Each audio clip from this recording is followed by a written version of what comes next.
right, welcome everybody to another edition of Millennials Are Killing Capitalism Live. I'm very honored to be hosting this conversation today with Too Black and Rasul Mowatt.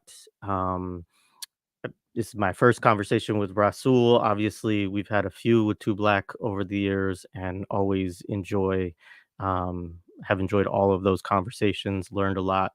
We're here to talk about the book, which is behind my head there, Laundering Black Rage. And folks who have followed our podcast, or certainly if you follow Black Myths podcast, which I encourage everybody to do if you do not already, will be familiar with this work. It's a project, obviously, it started, I guess, a couple of years ago now.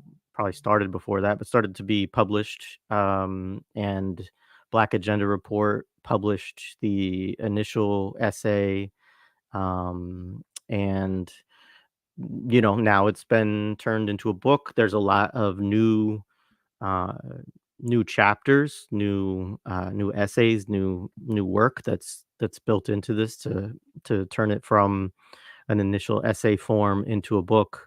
I just finished it. It's difficult to read a book right now with everything going on in the world, but I was able to of course get through it and very much enjoyed it and recommend it to folks.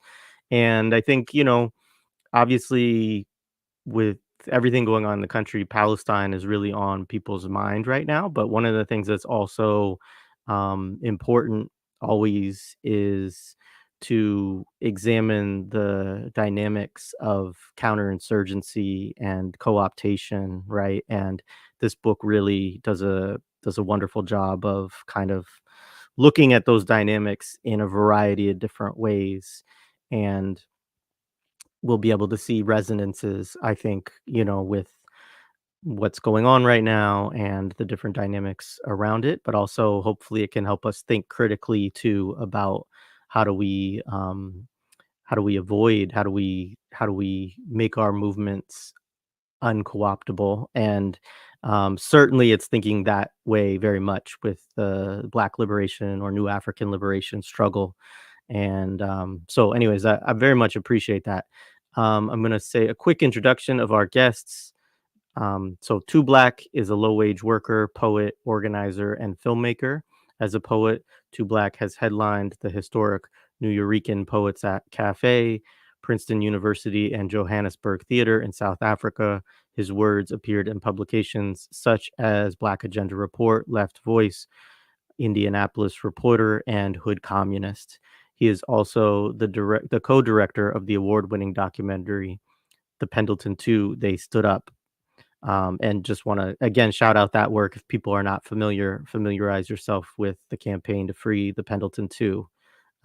Rasul A. Mowatt is a son of Chicago and a subject of empire while dwelling within notions of statelessness, settler colonial mentality, and anti-capitalism. Rasul also functions in the state as a department head in the College of Natural Resources, an interim department head in the Division of Academic and Student Affairs, and as an affiliate professor in the Department of Sociology and Anthropology at North Carolina State University. He is the author of the book Geographies of Threat and Production of Violence, The City and State Between Us, which is also over my shoulder currently. So with that, no, I won't say any more other than, basic things like the video, subscribe, share it, invite more folks into this, share it with your comrades for political education and so on. Rasul and Too Black, welcome to Millennials Are Killing Capitalism. Appreciate it, Jared, and looking forward to it. As we mentioned off air, it's been a long time listener and listening to past episodes with Too Black on. So looking forward to it. It's great to be in conversation with you, and great to be in conversation with you again, Too Black. Again, I really appreciate the book. Hope people buy it, engage with it. I will say also, just as a plug, there are pictures in this book and they are in color. And I think that is something that, it might seem like a small thing, but like a lot of times that's not the case. And I think it's really helpful actually, because you pull up a lot of cool archival historical documents and actually put them right in the text as well, which I think Yeah. is a nice touch. For that price, So you would hope, yeah, well, I mean, it helps make the price. I think Yeah. you can make an argument for the price with all the pictures in it. All right, so I know we didn't go too deep into this aspect in our prior discussion with you, Too Black, on the original Laundering Black Rage essay, which is kind of discussing, the background of this book, the kind of what brought you to it. And I thought that might be a good way for you to reintroduce yourself, but also give Rasul a chance to talk a little bit about himself. Uh, so I wanted you to both talk a little bit about some of the dynamics that brought you to the book, to this analysis, which is to say, in part, some of the dynamics of 2020 and the aftermath of that in Indiana, but also obviously, given the clarity and depth of analysis in the study, clearly it precedes that moment as well. And I recognize you don't just come to this analysis like, oh, we get it. So kind of what were some of the developments and contradictions of that moment that brought you to writing this book? And either one of you could start. Yeah, I know you had mentioned Palestine earlier before we came on. I'm not going to sit here and say that was where our headspace was, but I think in some ways there are similarities. Not that the movements are the same. If anything, I would argue that I think for whatever flaws people might find with the Palestinian resistance, even in the States, like in the United States, there's probably a little bit more strength there. But at the same time, when you're sitting watching it kind of at its peak, and when I mean at the peak, like watching people actively go outside and do things, um, there's it's just different watching it in real time versus reading it back in history or something of that nature. So when we watch it today, and you can even see people have kind of learned some lessons from 2020 on some level, some things at least. Like even with the student encampments, the students have done a good job, I think, on the universities of making sure that we are still pointing back to Palestine, even though the media may want to make it about them. Like they've done a good job in their press statements. So just watching the students at Columbia, and they were doing a good job pointing us back to the mass graves and all the other things that are being revealed. Um, so it's something when you're watching it in real time. So I guess to answer the question, in 2020, we're watching it not just the George Floyd moment that a lot of people get caught up on, but there was a killing locally of someone, of a young black male named Drajon Reed. He was running away from the police. He actually was filming himself live on Facebook. At first, he was being chased by the police. He was on the northwest side of Indianapolis. He gets off by what's actually a library on Michigan and like 62nd Street, and he's like, I'm not going back to prison. Blah blah. He gets out of the car, starts running, and before we're finished, the police actually said to call this off. Like I think one of the head police has actually told the police, like, I don't continue pursuing, but the cop pursues, chases him. He's still filming himself while he's running. You hear the cop yell something, then you see him. He's running, and people watching this live, and you hear like a blast, and he just drops. We learn later that was some kind of taser or something at first, and then after he drops, you hear several shots go off, and then it was a black cop actually, and he says, "Closed casket, homie." But this is all live on Facebook, right? So this was this is what galvanized us locally, at least some of us, not all of us. And that was on May 6, 2020. So that was 19 days before May 25th, 2020, when George Floyd was murdered. So there had already been some Black Rage some energy in the streets in response to that. It had not reached the level it was going to get to once George Floyd came in, or once George Floyd was killed, and that energy and the response to that came in. So in the beginning of the book, the very first line is, "I watched a nigga get killed," but it's from my sis who sends me this video because I wasn't aware of it.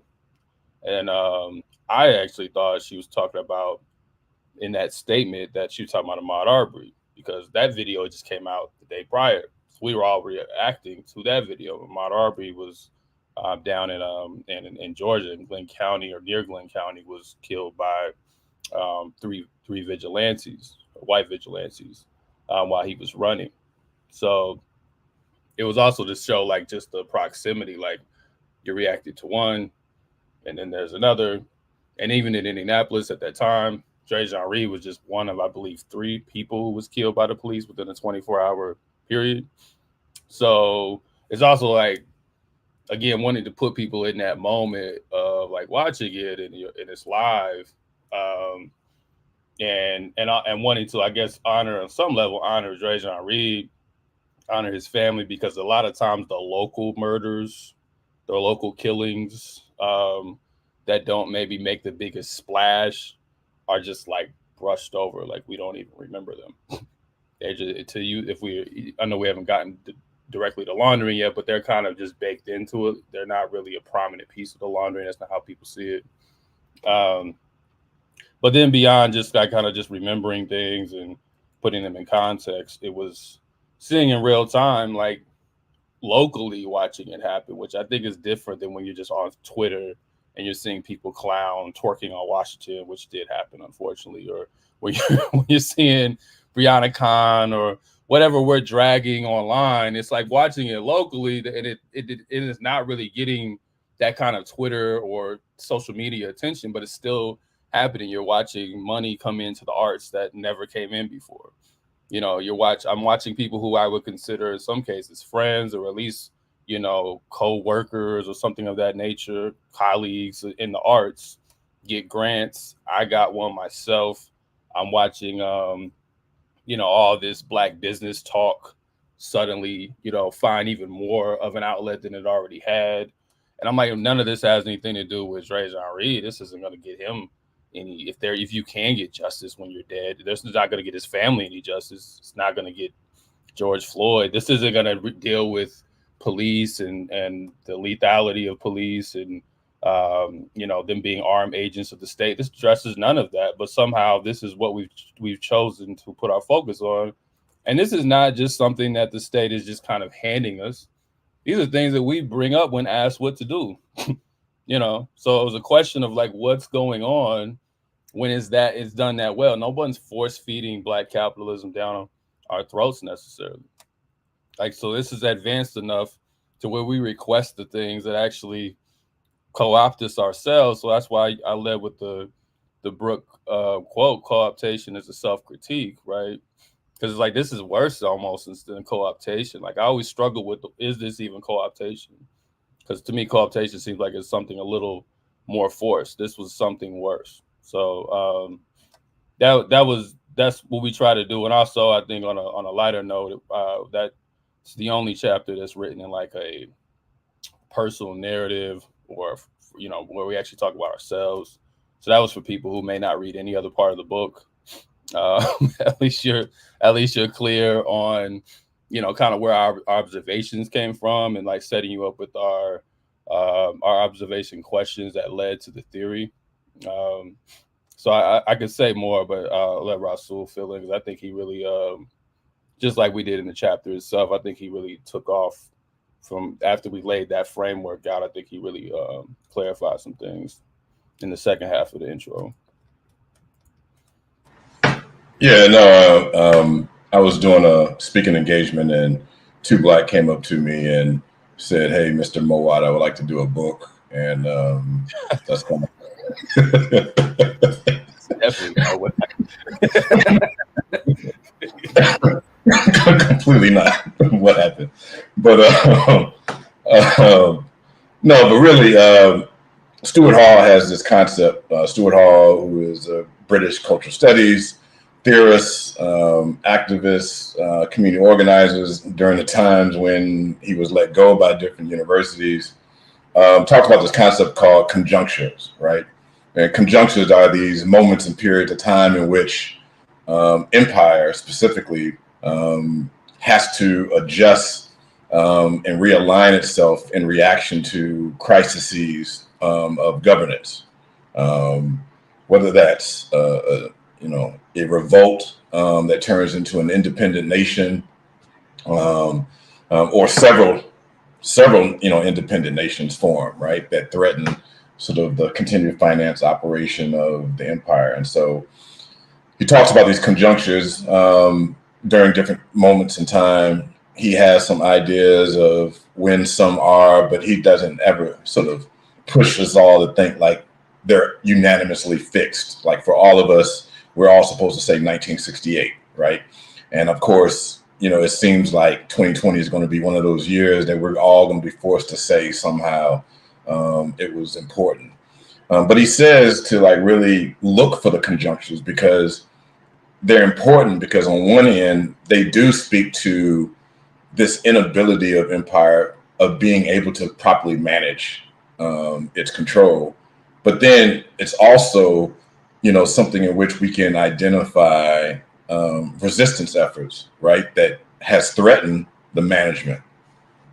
Whether or not 2020 is really one of those, that's something that I think Too Black and I are both in an ongoing basis of debate, not with each other, but probably with other people, and we're still sort of looking at it because I think it's too early to, stamp 2020 as somehow being important, more important than maybe 1998 or 2002 or 1995 or 1984 or some of these other particular years. So we'll see. But it was something that he and I had been, in constant conversation about, like, what is going on, right? Because to take people back, even though it may be a painful memory, for most of us who may be living in places in which we were under quarantine and so forth, maybe quarantine on our own, had to manage for ourselves, these types of things, or quarantine with others and all the issues that are associated with that type of quarantine. We were noticing that, right? That was something that in which, empire had to readjust to, right? And we're noticing the inability of state in particular to manage, health industries, much less the full operation of, let's say, a city and so forth. So different parts of the city had to be shut down. You had the whole creation of, emergency services and, and people who were designated at, in certain type of occupations and so forth. So we had already been in conversation with, like, what is going on? Like, what the hell is really going on? Why and so forth. We knew something was developing and something was different, right? In that regard. And because we're living in or approximate to Indianapolis, we were also observing this specifically to what was in the city that we were there. On the day that Too Black is mentioning, if I remember correctly, Too Black, I think I was driving back into Indianapolis from actually going around to different cities because I was driving out because by this particular point, at least in Indianapolis, the quarantine had been lifted. And so I was trying to get to other cities just to see what else was going on. I think I was coming back from Louisville because there was a protest there. And so just trying to see that dynamic. And so Too Black sent me this that was happening live, right? And so I couldn't access the video, but I could at least sort of get some type of play-by-play from Too Black, right? And afterwards, of course, after he dies, we begin to see some measure of the narrative or lack thereof tied to Drejan. So as he alluded to, some people acknowledge his death, of course, his family, but very few people really were thinking about rallying around him and so forth, whether it's because they had dismissed him because of his class and, his identity, or whether it's just because people were too much wrapped up into their own opinion, or people were so accustomed to only following a sort of false national narrative, right? So only coming out for Breonna and at that time Ahmaud Arbery, right? We're going to come and rally and meet in the circle in Indianapolis for these people, but not for anybody locally, you know. And so we were noticing these dynamics at play and just seeing what was to come, right? And of course, after that, you know, after what happened at the end of the month with George Floyd, and you know, specifically, we just continued to sort of monitor, you know, these things that were emerging on the local scene, but also other local scenes, and we saw how a legitimate anger at that time. That's what we called it. Now we're calling it rage, was taking shape towards just this sort of perpetual narrative or presentation of Black people being killed by police, right, in some type of way. And from that, I think we really wanted to then see what was going to happen next, and we noticed that that rage began to be diffused more and more, right, with each steady week. And so where it turned May into June, June into July, July and August, August to September. By the time we get into September, there was virtually nothing that was speaking to police shootings, police deaths, the details of anything tied to George Floyd or anyone else. And it was turning into art exhibition projects, both on the street and off the street, turning into blacked out, blacked out squares on Instagram, turned into check on a Black friend, text messages from maybe people who you went to high school with, you know, or whatever it may have been. By Black. By Black. And so we, you know, and that was one of the things we do talk about is the Google search trends during this time really moves us far away from anything George Floyd or police related. Like literally nothing is, people are not searching for books on policing.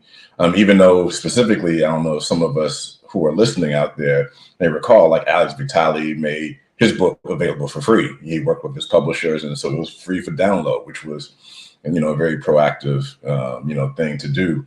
But people weren't looking for that type of a book. You know, this is why then White Fragility and Stamped and How to Be an Anti-Racist became popular books because people went everywhere else other than the issue, if that makes sense. So don't want to spend too much time with trying to like explain that, but I think that kind of also situates that. And I think we both then had these different but similar experiences, either dealing with arts councils on Too Black end and dealing with academics, you know, and the academic institutions on my end. Yeah, I will say very quickly, I think I already said it a little bit, but just I think, again, what got me was not just the different things people were doing or the different tactics that were used to maybe obviously launder, which wasn't a word I was using originally, but just the way it was like there's, for me, it was like there's something different when this many people are actively like asking for that. Like that means there's something else going on when people have been activated in such a way that they can watch the murder themselves. They can watch somebody get killed by the police themselves and say, we need diversity statements. Like actually say that with the logical, what they think is a logical brain, or say we need to support Black businesses. Like after watching that, like something's been done to us. If that's your response, without, it's one thing to say, oh, they're gonna if we try to do the real thing, quote unquote, there is, and the state is gonna punish us. So let's just go do this. That's one thing to say, like, okay, I don't want to deal with that, so I'm going to do the softer thing. But to actually think that the softer thing is the radical thing, and to proudly, at least on the surface, state that, and then get very defensive when confronted about it, that's That's different. Yeah.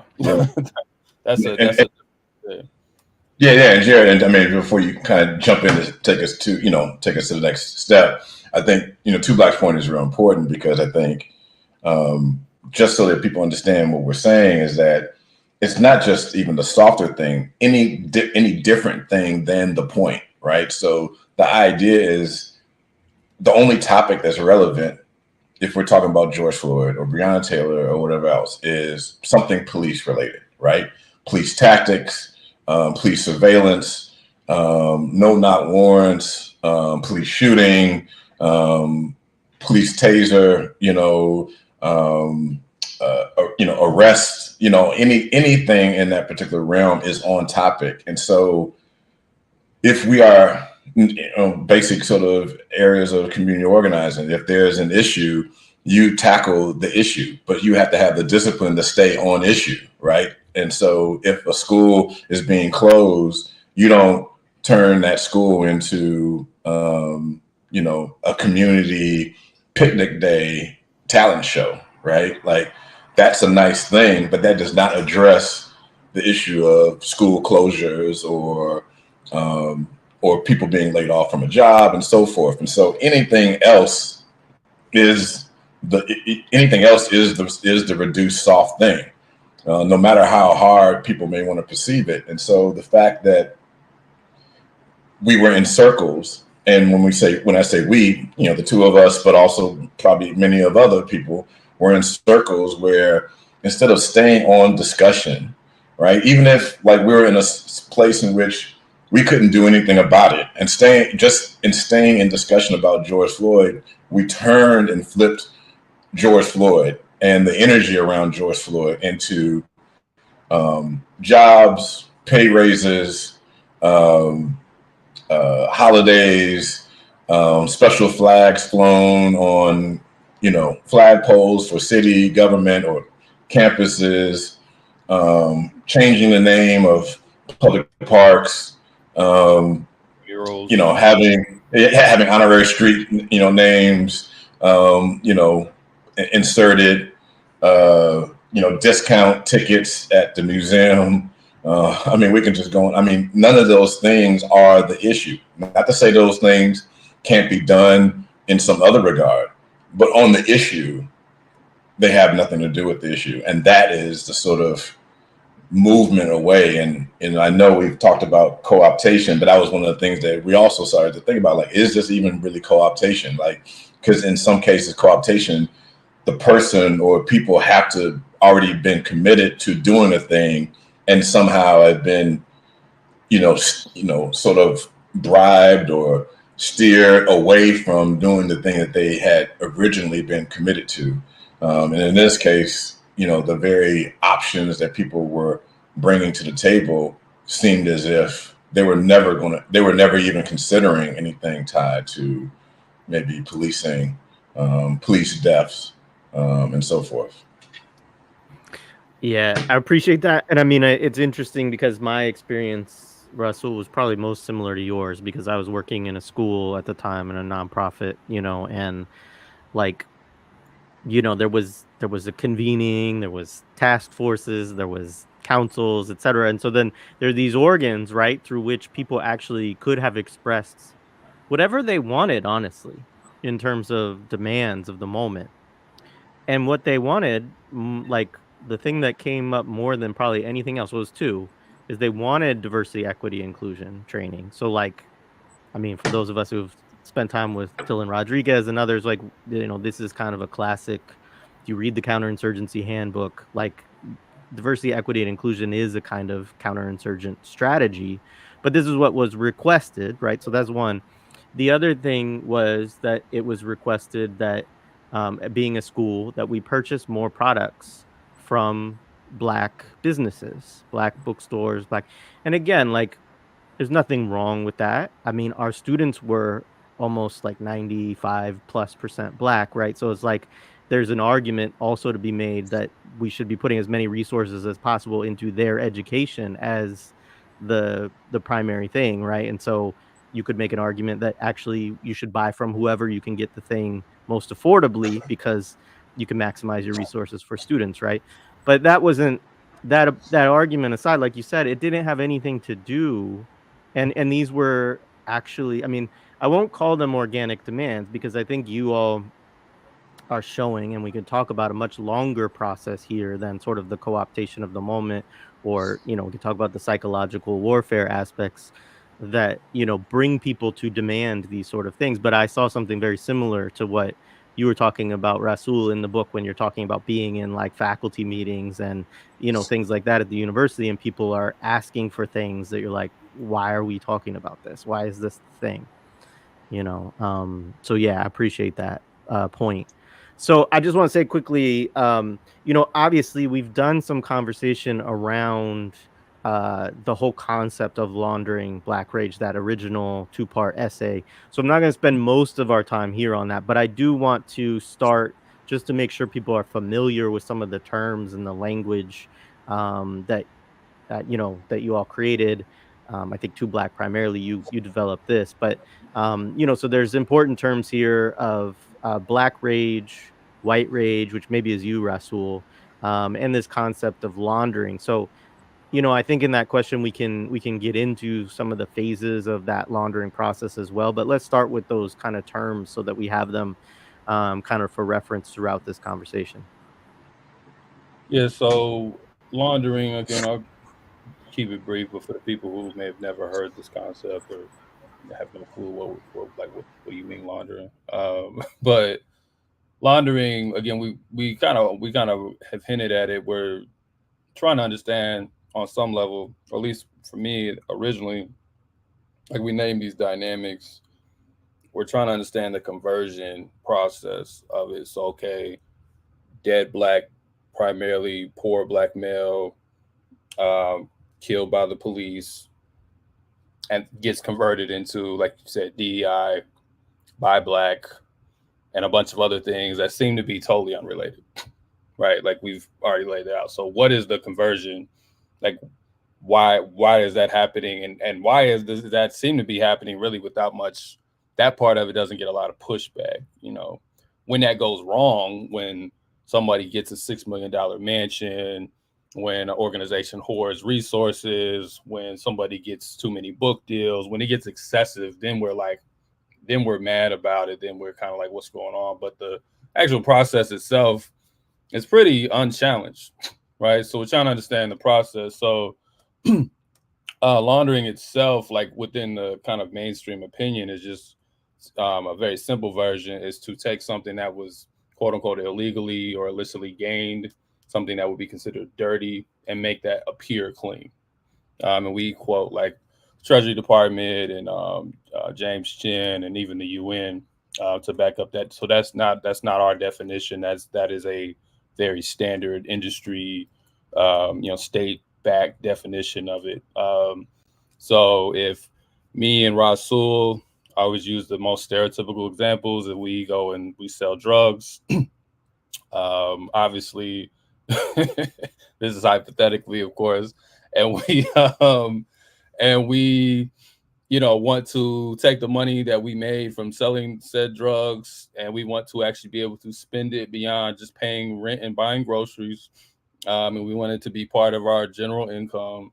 Then we're going to have to launder it in some fashion, and we've all watched those shows in some fashion to clean it. So what are we going to have to do? We're going to have to purchase a cash heavy business. Nowadays you can go through, there's more different schemes with the internet and crypto even, but to keep it simple, go through some cash heavy business.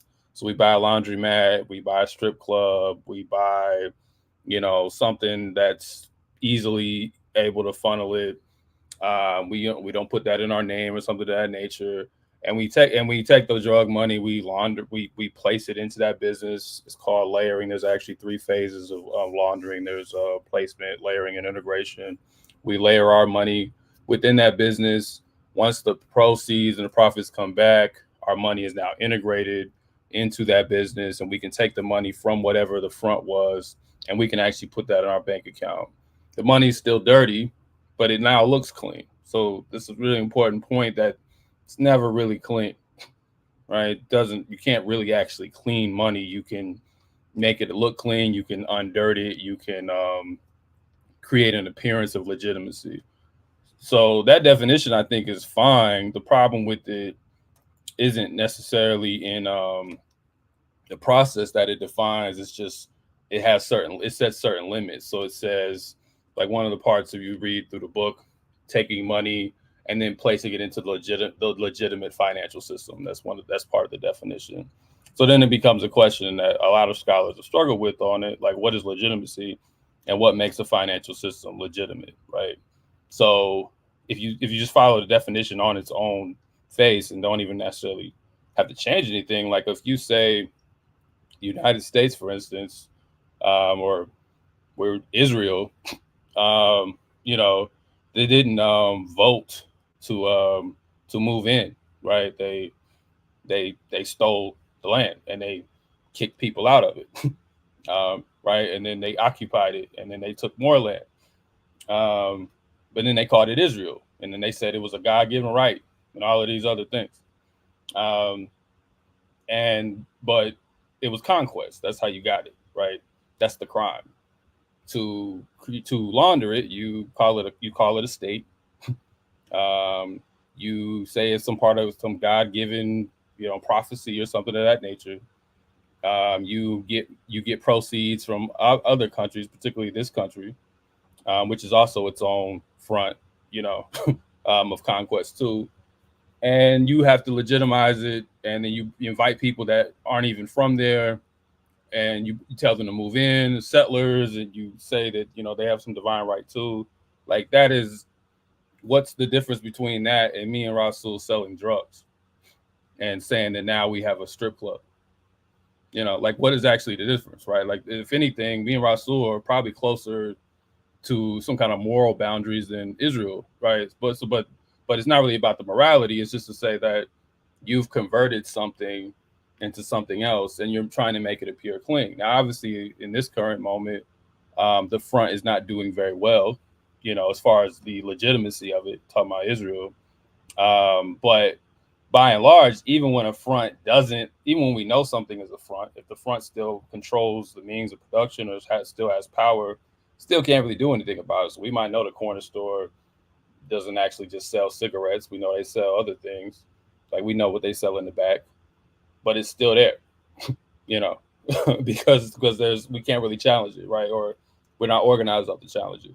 So laundering on a just base level is just making something that's dirty appear clean. But if you will broaden that process beyond so-called criminals trying to legitimize themselves in the state in and of itself legitimizes its own crimes. The capitalist state legitimizes its own crimes. It legitimizes, so you enslave people, you steal land, you steal resources, and then you legitimize that by building a state on top of it, by having all the things that come with it, from the governments to the businesses to the tax collecting, and then the things that you pay out of that become bribes to get people to work within that society.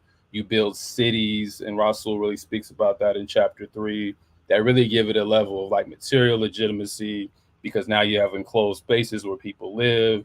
They're bartering and trading and working and hustling and bustling, enjoying the arts, enjoying all these different things. And next thing you know, the conquest kind of just disappears, and it's just a country. It's just a nation. Even if all these troubles we still know exist, all that just tends to disappear. So then rage obviously is a response to, on its very base level, okay, you've conquered people. Even as you try to build things on top of them and try to legitimize what you've done to them, they don't just like go away. They don't just be like, okay, that's cool. They respond, like, and the rage is a response at its core to that. But once we build those things on top of it over time, the rage gets very caught up in being angry about the things that's built on top of the conquest of the people, and not necessarily the conquest itself, or even the maintenance of the conquest, though. So now there's not enough Black people here, or we need more resources here. And these things are not like these are real things, but they take you away from like what's the original crime, what is actually financing this. You never really get to it. So the Black rage at its core is like its own type of dirty money too, and you have to launder that.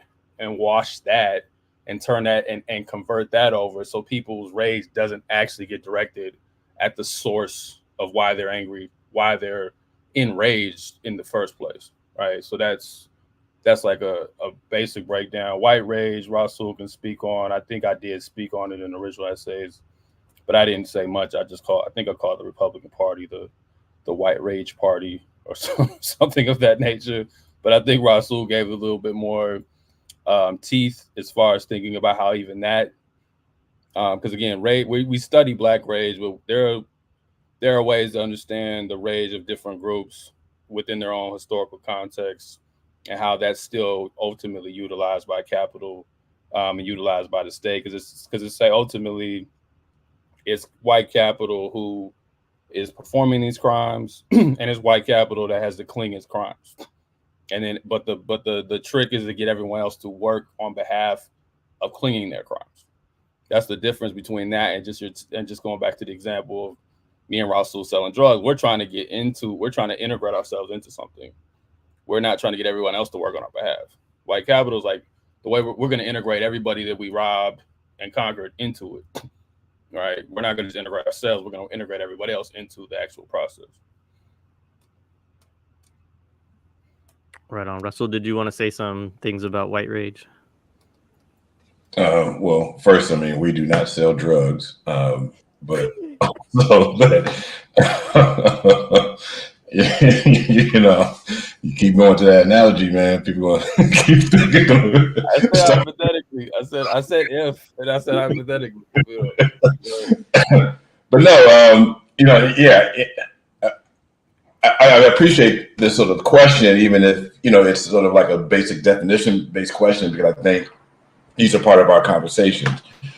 And so, what differentiates also the two essays from ultimately what became the book? And so, the two essays were these remarkable pieces of work in the Black Agenda Report, and nonetheless, they existed in that space, and then conversation with Too Black, and then eventually, those conversations, led to sort of the idea or pursuit of trying to convert those essays into a book, which of course has its own conversation in and of itself.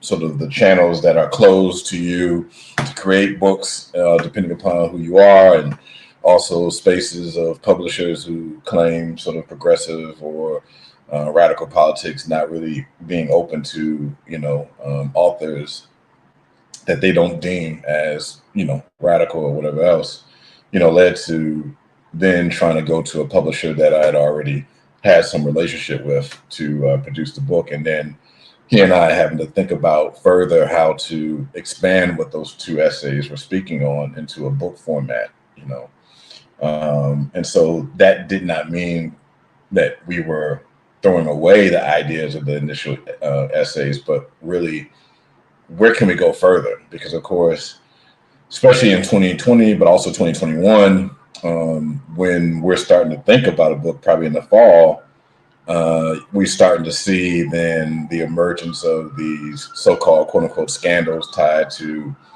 certain leadership of certain types of organizations and so forth.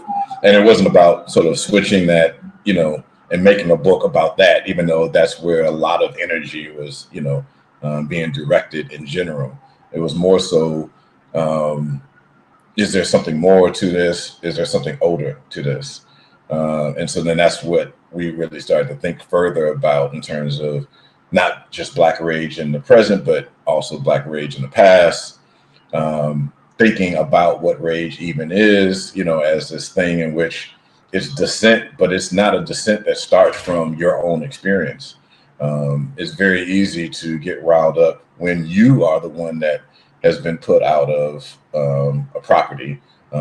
Rage is when maybe nothing is happening to you, and you're now that angered by the experiences of others that has prompted you to, do something about it. And that something is not ambiguous. It literally is something. It could be a range of things and rage responses. It's not pure. It's not that rage automatically means rebellion or whatever else. Rage could just mean a moment and then you go back to work, unfortunately, right? And with that said, then we also can then recognize and see how rage is not exclusive to Black people. So, the idea of, responding to one's oppression is something that we can see in so many different experiences. And so we're just focusing in on studying Black rage. And so when we were, just a few minutes earlier, mentioning some aspects of Republican Party, we're not talking about leadership. We're talking about maybe people who see themselves as voters, not really even active on any certain level, but they're in some Appalachian town, or, in the Carolinas, or, in some mining town in in Pennsylvania somewhere, and they've been, shafted out of jobs, been overexposed to, toxic water, or, air air issues, air quality issues. And so there's a legitimate rage that's there in relation to that experience. It's then what happens then. So that's white rage, right? And as well as there could be any other type of rage, depending upon the identity and the population and their concentration in a specific geographical location. It has to be a geographical location too. That's an important piece that maybe we'll get back to. But then what's then Black violence, what's white violence, or any other violence? And violence is only allowed by the state. So any violence that happens is something that has been given clearance because it does something in service of the state, whether it's displacing populations, whether it's leveling, neighborhoods, so that you can build up something. So, for example, right now I'm looking at New York and looking at the history of hip hop and looking at specifically certain neighborhood formations and noticing how specifically where the Lincoln Center Square complex is, where the Metropolitan Opera House and so forth was at. That was San Juan Hill, a neighborhood area that was predominantly Black, but Caribbean Black, specifically, and completely all moved out. It's actually captured in the original West Side Story. The reason why they're able to dance in open paved, fields is because there was no building during the time of the filming of the actual movie, right? And so neighborhoods completely leveled in order just to build this entertainment center for the city, as an example. And so any reaction to that would be illegitimate, and that would not be Black rage or white rage or Puerto Rican rage or whatever else. But if it was a same thing in terms of looking New York, there was a period of time in which, of course, fascist Italy, invaded Ethiopia, a bunch of Black people, but also a bunch of left-leaning Italians, protested, that action in New York. But another right-leaning, group of Italians who were the majority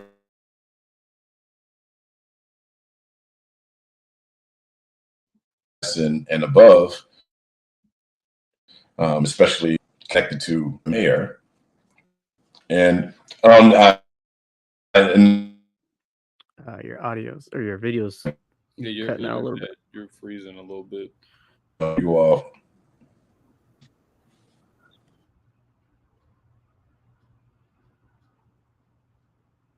That's too bad. The state got him.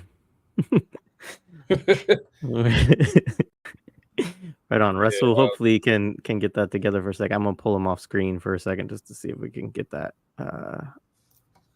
get him unfrozen there for a second. But I appreciate where he was going. Hopefully we can get that going again. Yeah, I think I followed it. I don't know that history as well as he does, but hopefully he can come back and finish it. So I won't force that, but I think overall it's just like you said, the state has a monopoly on violence. So even when we think about white rage, that's why like studying these things are important. You could just create like a palette, let's say white rage, Black rage, yellow rage, and that doesn't necessarily get it like the nature of how people are socialized. And I think his geographic breakdown is important. So obviously when white people get angry, one of the main, like particularly in the United States, one of the ways that the state and capital uses white anger, or particularly white rage, which again is slightly different, is to say, well, that's the immigrant, or that's some other group of people. Now you see more of this today, even with other groups are starting to do the kind of xenophobic thing. Um, but historically, we know that's not just a idea in somebody's head. Like, black workers are pitted against white workers. Black workers were used as strike breakers, and so people form these resentments about black folks, like it was somehow our fault. And then these white workers become, in a way, resentful towards us, or all the immigrants are taking your jobs, something of that nature. And then white rage becomes marshaled as a way to put down, in many ways, black rage. All right, is he back? Are you back, Rasul? You can finish.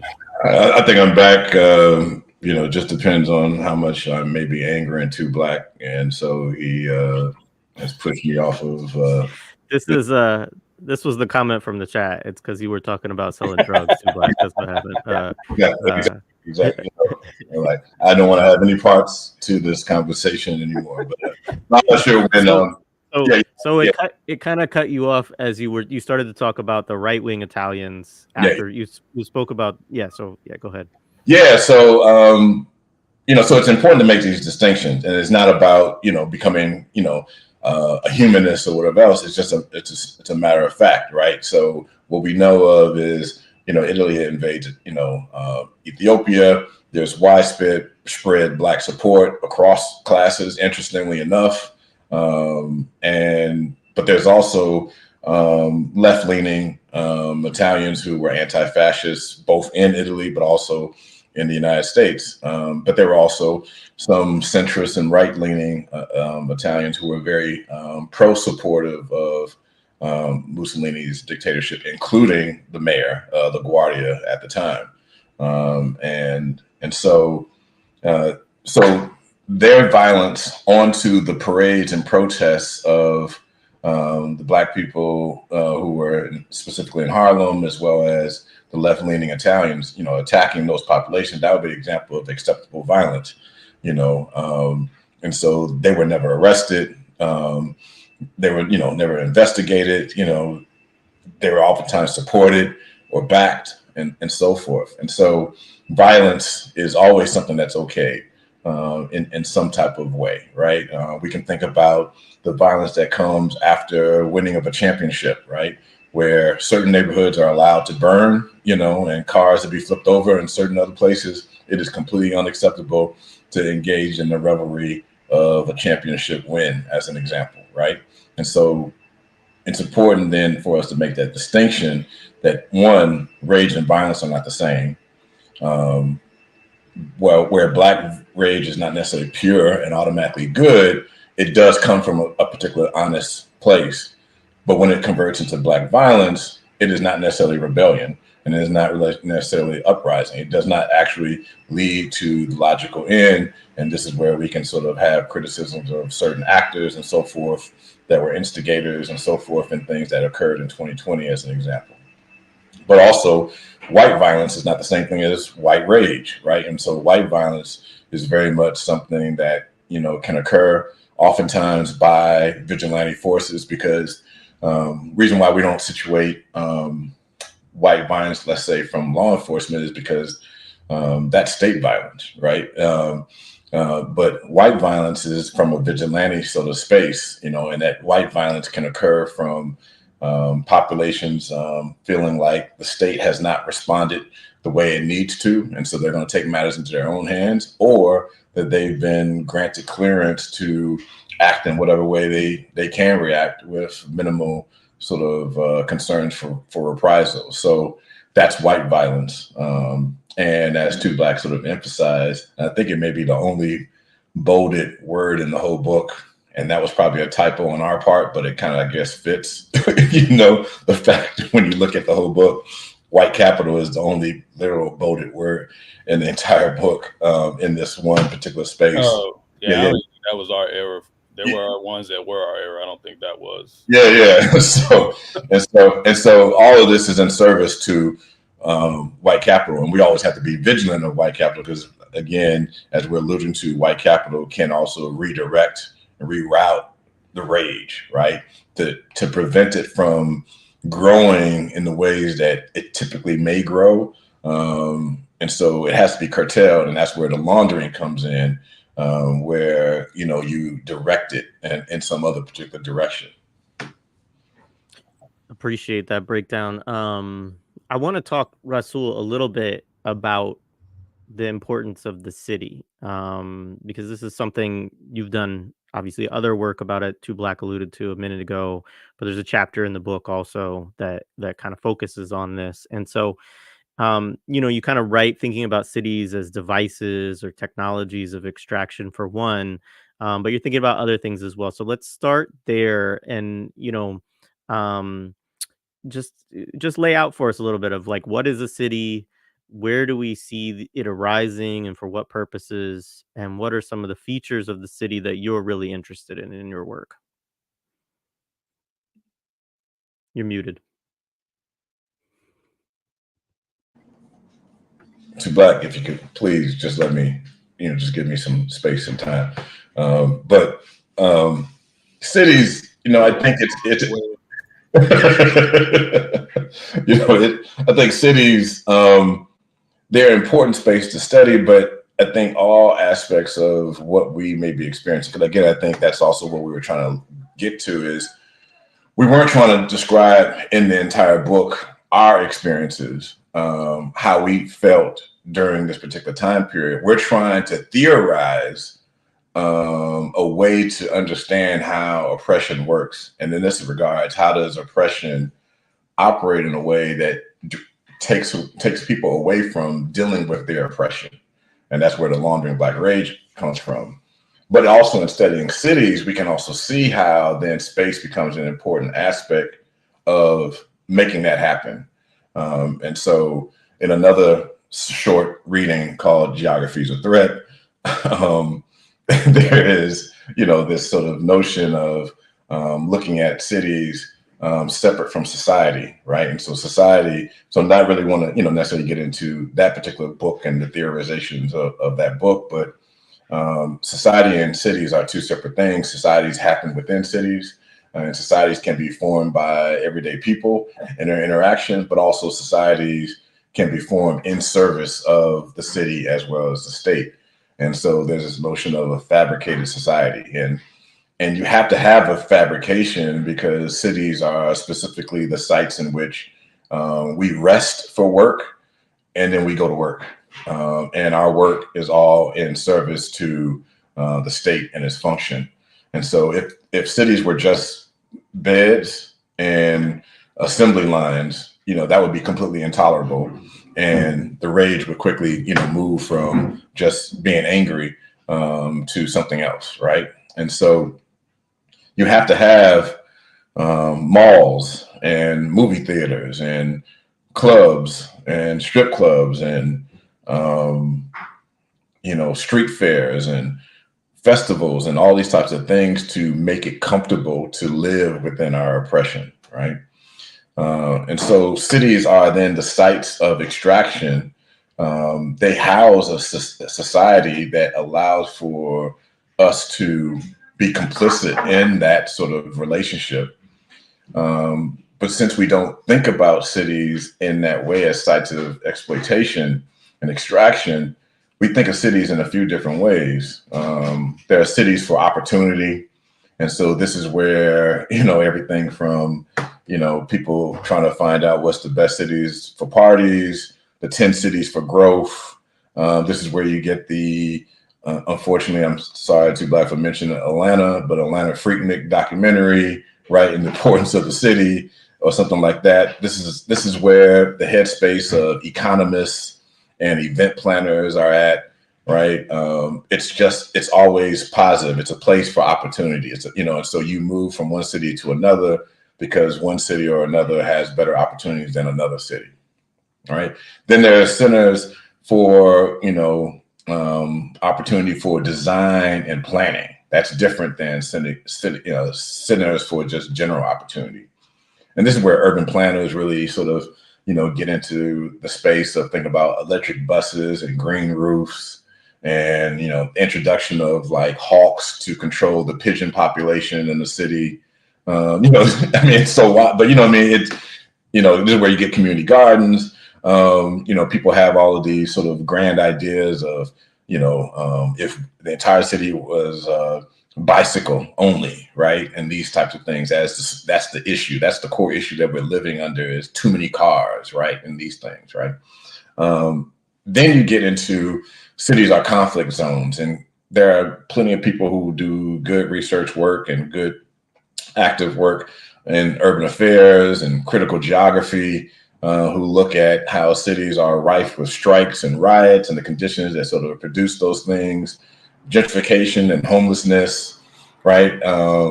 So they're a conflict zone, and they're constantly sort of things that are popping off in cities that sort of showcase disenfranchisement, displacement, discrimination, and so forth. But then there's a whole nother level of argument, which is centers are specifically, in a very cold way, only for capital and for population governance. That's it, right? That makes it very bleak, sadly, but I'm not a positive person, so that's just where we're going to go with it, and so then if we're seeing cities as solely for capital and population governance, because they have to do that in order to keep the money flowing, right? And money flowing well, then this is where laundering could be argued, take shape. Now, laundering could be argued with all of these, in all these fashion. It's just that I think with the last two, you do have more of a critical viewpoint of, understanding that role of laundering, and how laundering is a normal aspect of the operations of a city, right? To have the fabrication happen, you have to get people on board, and sometimes you have to buy them off, in some particular way to aid in creating the comfort, increasing the comfort level when things are getting worse, right? Maybe we need to have a fashion week, in the midst of, massive job, layoffs, right? That somehow can sort of move us to think differently. So you launder to clean, the pit, like here in New York, where, African enslaved populations were dumped in, so you have to clean that, in some particular way. And so, yes, there is a memorial, and yes, there is, a designation on the floor and the location in which, the dumping ground was at, but there's no restorative justice that's going to happen. Like, the families of these people haven't been tracked down to receive any type of benefits whatsoever, right? You just got middle schoolers going there, throughout the school year, to visit and learn about it, especially during the month of February. You have to have, some type of laundering process to cover up the land theft from Mexico in regards to San Antonio and Alamos. You have to have something all wrapped around that. Maybe you have to have something to launder lynching 11 Italians in New Orleans, right? All at once, right? And you have to have some type of form of laundering to make it okay that Japanese property theft happened in San Francisco, amongst other cities, right? Or in general, indigenous populations everywhere in all spaces of North America, aka, Turtle Island, right? So even the names of states and so forth that are indigenous based is sort of a way of laundering, right? It's what's said is these are our ways to acknowledge who was here beforehand, by keeping the name present, whatever the name may be, of the state or the city that sort of has this sort of corrupted repronunciation. That's a form of laundering, right? So it's a cover for continued extraction. It's cover for past extraction. And it sort of, again, maintains the complicity of the urban population, for their own terms of their own oppression in this, what I call a fabricated society.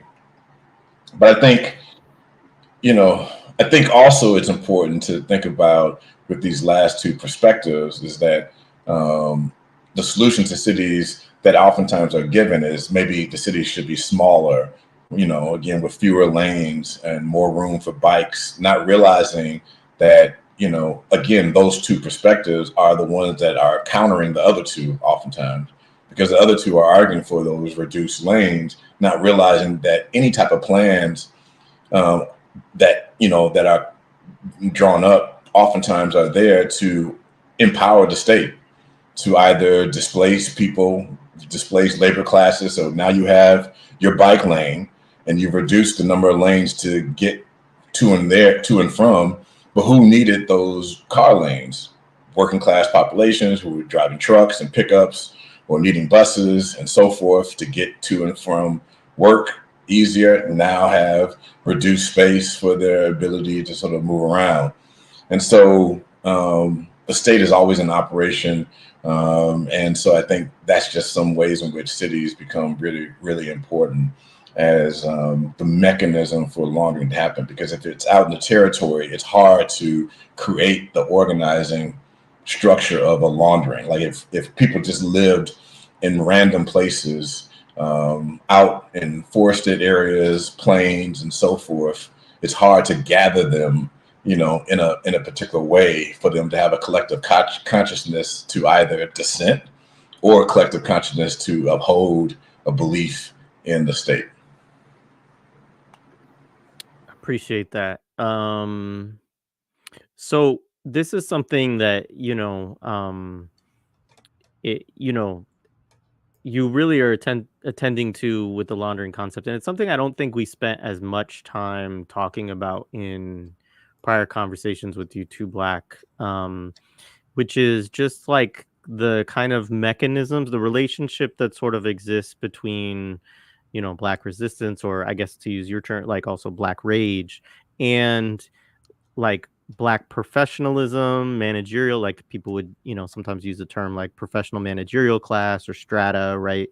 But also like politicians and celebrities, right? And, there's one way to kind of think about it as bribing, but it feels like you guys are looking at it a little bit deeper than just that of, these are sort of the processes through which some of these class differentiations come to be, and the importance of these moments in producing kind of material investments in the state, in the oppressive apparatus. So anyways, I'll leave it there. Either of you can take it wherever you want to go from there, but I appreciated you all kind of thinking about that in the text. Yeah, I think we can both speak to that. I think Rasul has a good part in chapter 3 for his senator. Was it Carol Braun or whatever her name is, the first Black woman senator in Illinois, that speaks to that. But I think I do appreciate that question, because I do think sometimes people are drawn to this text and this kind of work, but I think sometimes for more salacious reasons. So it just comes off that, oh, this is why that one person I don't like did something, and laundering explains that. And that doesn't really get at the broader point. So like what you say in your question, there's a process we're trying to understand here, not just the end results. And I think a lot of times, like I kind of alluded to earlier, people are caught in the end result. So if a scholar gets a bunch of grant money to, run something at a school like Ibrahim Kendi or someone of that nature, many people will pounce on that because they didn't like him anyway, or they didn't like his book. And I'm not saying that doesn't deserve criticism. I'm just saying that doesn't really help us understand the process, because Boston University just doesn't even get talked about in that, like, to just name that particular instance. So I think Abraham Kinney got about $55 million in Boston University to run some kind of anti-racist research department. And he fired most of the staff. And, again, I was talking about these Twitter moments. People get caught up on, oh, he had 55 million, he fired everybody. But it's like, it's Boston University. Like, Boston University doesn't even get criticized. It just becomes the Black professional. And Boston University, if anyone knows anything about grants, part of why they like these things, because they get to absorb a certain amount of the grant regardless of what you do. you know. So when you get it's a really high percentage in universities too. yeah, Just for people who don't know that, it's not yeah, like nonprofits. It's a lot of money. yeah. So if whatever Kendi does, like they're gonna get 30% or sometimes higher than that, right? Like just off top. I know even for grants I've applied for, like that's what you're dealing with. So you already got to. It's like that's before taxes. It's like so I'm saying a lot of people didn't look at Boston University in that process. It was just like, oh, here's this evil black guy grifting, and I'm not even trying to defend the dude. Like we don't really say anything nice about him in the book either, but I just think that a lot of times that becomes the kind of way that people look at it. So yeah, it's like there is a particularly in now this is where 2020 does kind of show you that specific time, the process had built up to such a point where you already have everything in place. Like we didn't really get into this in the book, but like even when you go to 2014, that phase of laundering with Ferguson and Mike Brown, there was like a different leadership class in place at that time. So there was some real fractures there. And that's why you saw that rage really get to the extent that it got to, because when, you know, some of these old like civil rights leaders went to Ferguson, they got kicked out. They got like, we don't want you here. And it was like everyday working class people said, go home. It wasn't informed by any reading group or anything. They just had seen this game enough and they was like, don't come, you know. And the media didn't even really know how to cover Ferguson. They didn't understand it. They didn't know why people wouldn't leave. You know, it just became kind of a thing. And then it became a kind of disaster capitalist thing where people wanted to go down there and watch, or tourist thing where they just wanted to watch it and see it as kind of a spectacle, because there wasn't really anything in place. Black Lives Matter as a organization or as a general network was fairly new. And the state had mainly been dealing with all these older civil rights leaders, and some of the younger ones, that was the people they kind of went to when there was a crisis. And no one was listening to them anymore, right? They didn't hold the same legitimacy that they may have held in a different moment. So you saw some real fractures, and you saw some I think some legitimate black rage get through in ways that weren't clear at the beginning on how to launder it. Now that eventually that loophole got closed, as we know, even in the introduction. You know, a lot of the activists in that area, you know, the local ones, just they died from very interesting causes. You know, burning cars and things of that nature. And some people were, you know, nominated to kind of be the representatives of that area, even if they weren't from there. But the process itself isn't just that part where, okay, something happens, like Rasul was just talking about cities, you have to have an infrastructure in place to actually go about doing the laundering. It can't just be random. It can't just be this person does it or whatever. You have to have an infrastructure in place where people will take it up and take things in the direction that move us away from any real solution to the problem. So when you think about all the celebrities, like at the time, it was actually not cool to be social justice in 2014. By 2020, that had become a real marketing tool. Like you understood immediately. Like I think I remember CBS even saying, like Dr. CBS, that, you know, a lot of entertainers realized that they couldn't be on stage anymore. They were running out of money. So they pivoted to the activist thing. And pivoted to being more socially conscious as a way of staying relevant. They became like influencers of those things. So whether those people were like legitimately believed in this stuff, or it was just a phase or a fad, it doesn't really matter. So the state had caught up. Like you saw the statements come out immediately from every institution. You know, you saw everybody saying we believe Black Lives Matter when we had been debating whether that was even a fair term for 4 or 5 years. You know, now everybody believes it. You saw the stuff in the yard. You saw corporations marshal like actual products to say they back it and they stand by it and such. So that's an entire infrastructure in place that didn't even exist in the same way just 5 or 6 years before that. You know, for those of us who lived through it, we remember, even if it was a waste of time, and I think it was, when you had to argue with somebody that Black Lives Matter didn't even mean like that white people didn't matter or some silliness. And, you know, that was a waste of time. But I'm just saying, like, those debates disappeared and all of a sudden everybody just, you know, collapsed around it. So so we talk about in the book, we talk about a social capital that is created by the actions of Black Rage. Like it's a type of labor when people actually go out and do things, whether that's burning property or whether that's protesting, whether that's whatever kind of direct action, even if it's not on the streets, whether it's even when it is online, it creates a certain social capital. And we use Pierre Bourdieu talks about how social capital works and how there's an aristocracy within a group that can, he says, literally embezzle the social capital of the larger group, because if that group is weak and unorganized, and in this case we would say Black people are oppressed, so we don't really have the power as a general mass of people to control that social capital. So once that social capital is created, the Black elite more broadly, they're already in those positions. Again, this is structurally, so this isn't about a one person thing. They're already in the position to receive a grant. Like the random person that works at Amazon is not in a position to receive a grant, regardless of whether they're a good or bad person. They're just not.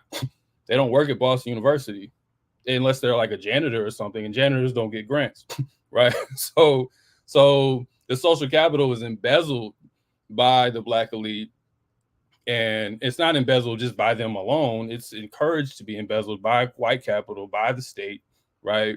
And then so that, and effectively that's going to go to the top. Like when we think about Ofemi Tabo's concept of elite capture, for me, that's more so what I would think about it as elite capture. It's not just, I think the way he describes it, just like a building inequality. It's that social capital is embezzled and marshaled by the state, and they understand that the Black elite, as we talk about in chapter 2, operate as kind of these, both they play both sides of the coin. Like they can be double agents. So you need the representation of that group to funnel the money through, to launder things through, right?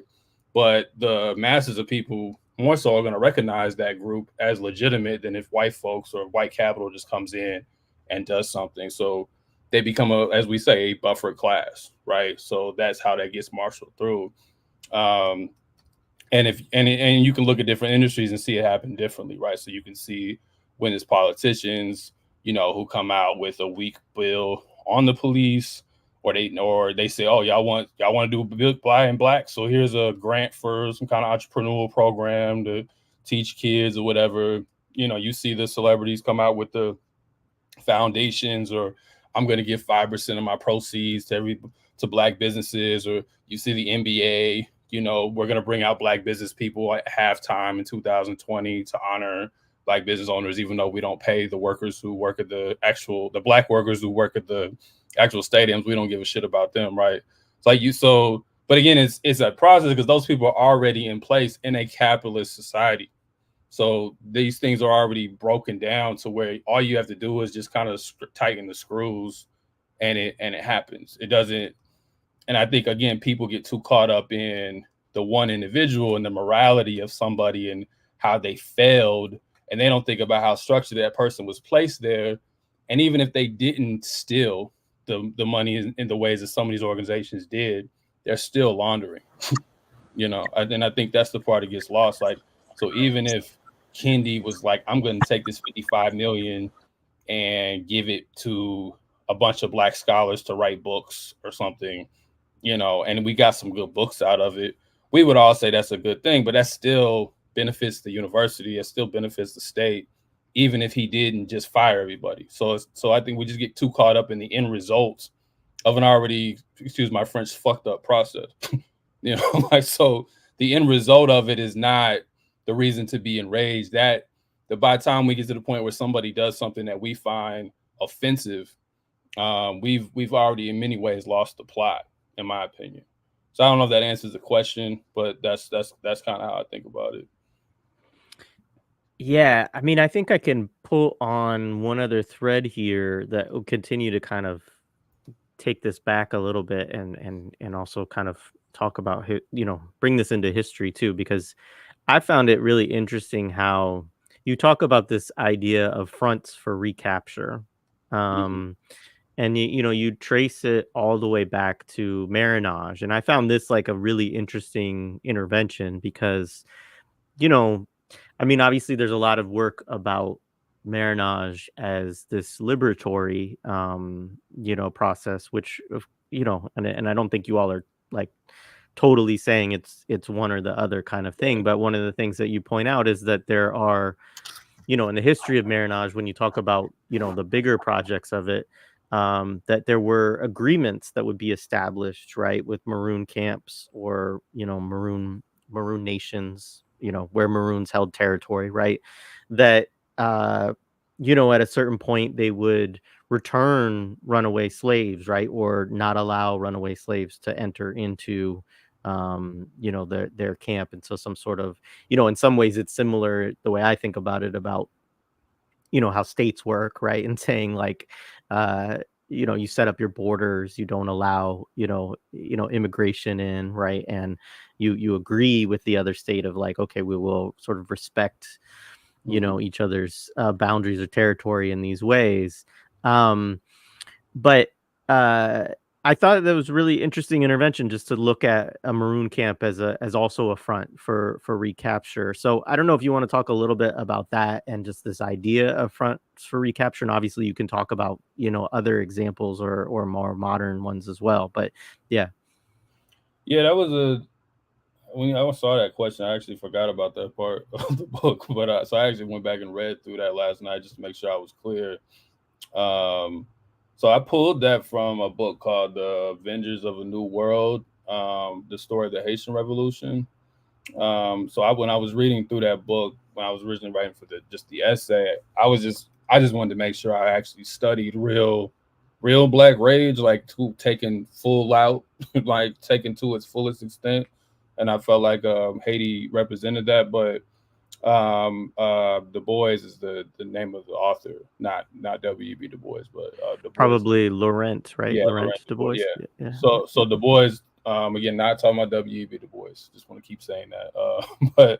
But he he documents different instances inside the book of he's just talking about marriage more broadly. He talks about petite marriage and mass marriage, and petite marriage was just like, and it's interesting even reading about plantations and how they had different rules, and it wasn't all this kind of flattened thing that we turned slavery into. So petite marriage could be somebody ran away for a few days and came back. Mass marriage could be multiple people, like massive people left the plantation. But often they would come back in these cases. And then you have when actual maroon camps were set up and they don't come back. But sometimes, so coming back to the people who, like the petite marriage or whatever, that you have people who would leave for a day or two. And so there actually became a rule that if you were gone for more than 30 days, then you face real punishment, right? This is particularly within the Haitian situation, or what was Saint Domingue at the time. So you face a particular punishment. So, you might get a limb cut off. Then they might cut off a lower limb. And then the third punishment was death. So marriage was foundational prior to the revolution, like some of the tactics that they use, to even slave revolts later on. But there was also the other side of it where you would have maroon camps that had set up outside, and often maroon camps to survive would rob plantations. Something that doesn't get talked about. So maroons would come back and steal things from the plantation, or they would have slaves that would slip them things, and they would take it back to the camp. So to cut off that kind of unification amongst the enslaved population and the escaped population, the Maroons, throughout the Caribbean, not just within what we call Haiti today, but even within what's called Jamaica, and just in different areas. And so it wasn't even just the French, the English deployed these kind of tactics. They would set up an agreement with the Maroon camp that we won't war with you. We, as in the colony, will not war with you. We won't bother you, as long as if you see anyone else run away, you send them back. Like they would set up this agreement.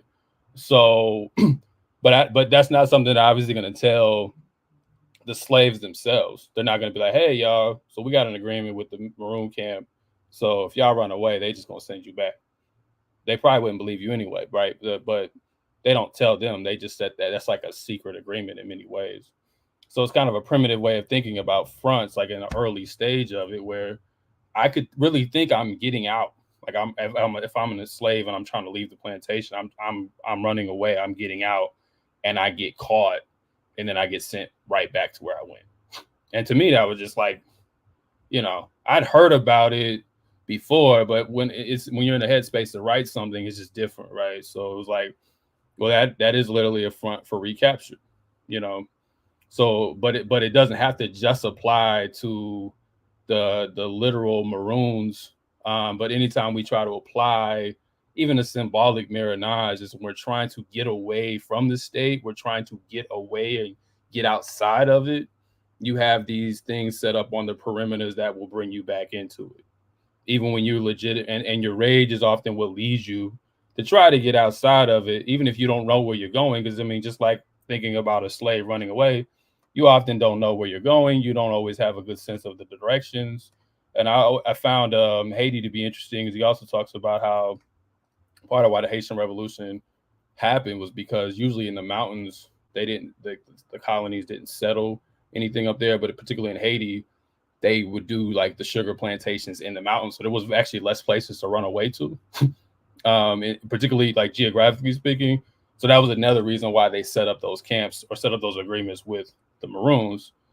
So coming into a more present day sense, for those of us who really are trying our best individually or even more collectively to get outside of it, to get outside of this process, we will run to places that we think are at least semi-autonomous, right? Like have some kind of sovereignty, even if it's just on some level. We will run to those places, but those places that have been promoted to us as maybe even semi-autonomous are not.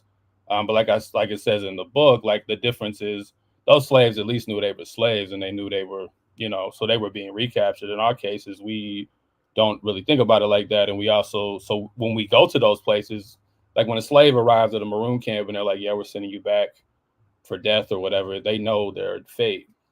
We will go to the Maroon camps today in a way, this is what we're saying at the beginning, and it's as if we still have actually gotten free. Like that's the scarier part of it, is that the moment you arrive at the Maroon camp, okay, I messed up, I ran to the wrong place. In this case, a lot of people don't even know they're running to the wrong place. So they go to the Democratic Party, they go to the corporation, they get their business at Target, they say they're winning. We say we're winning. We say things are actually going well. Like so that shows you that the evolution of this process has ran deeper, because it's not really accepted, across the board, that this is a recapture. This is actually seen as a win.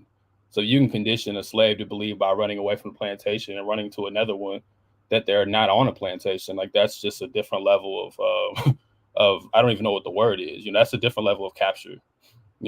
That's a deeper dive into it. So I think more today we're seeing more of that. Like we are gleeful about escaping the places that are just as bad as the place we were running away from, but not necessarily in all cases even being clear about that. And like, what does that do to a population when that's the consciousness of it? Like, what does that do to people? And I think that's Rasul, yeah. Sorry. I want to chime in, but I just want to read a quote because I meant to read this in the question, and Too Black kind of alluded to it, but this is from the book. Unfortunately, the narcissistic rage of the Black elite was already waiting on the other side with iron collars and keys to recapture our militant rage and hand us back to politicians, corporations, and nonprofits.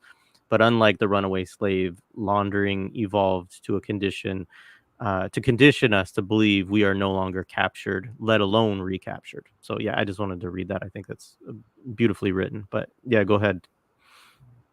Yeah, I think it's an important space in which again you have two people trying to be in a very similar headspace to sort of craft this book, and partly what we were doing with those mentioned were also sort of addressing this notion of imagination, right? And so I think there's this fantasy that we may have of fugitivism or marronage, as if these are the ultimate outgrowths of in an alternative living.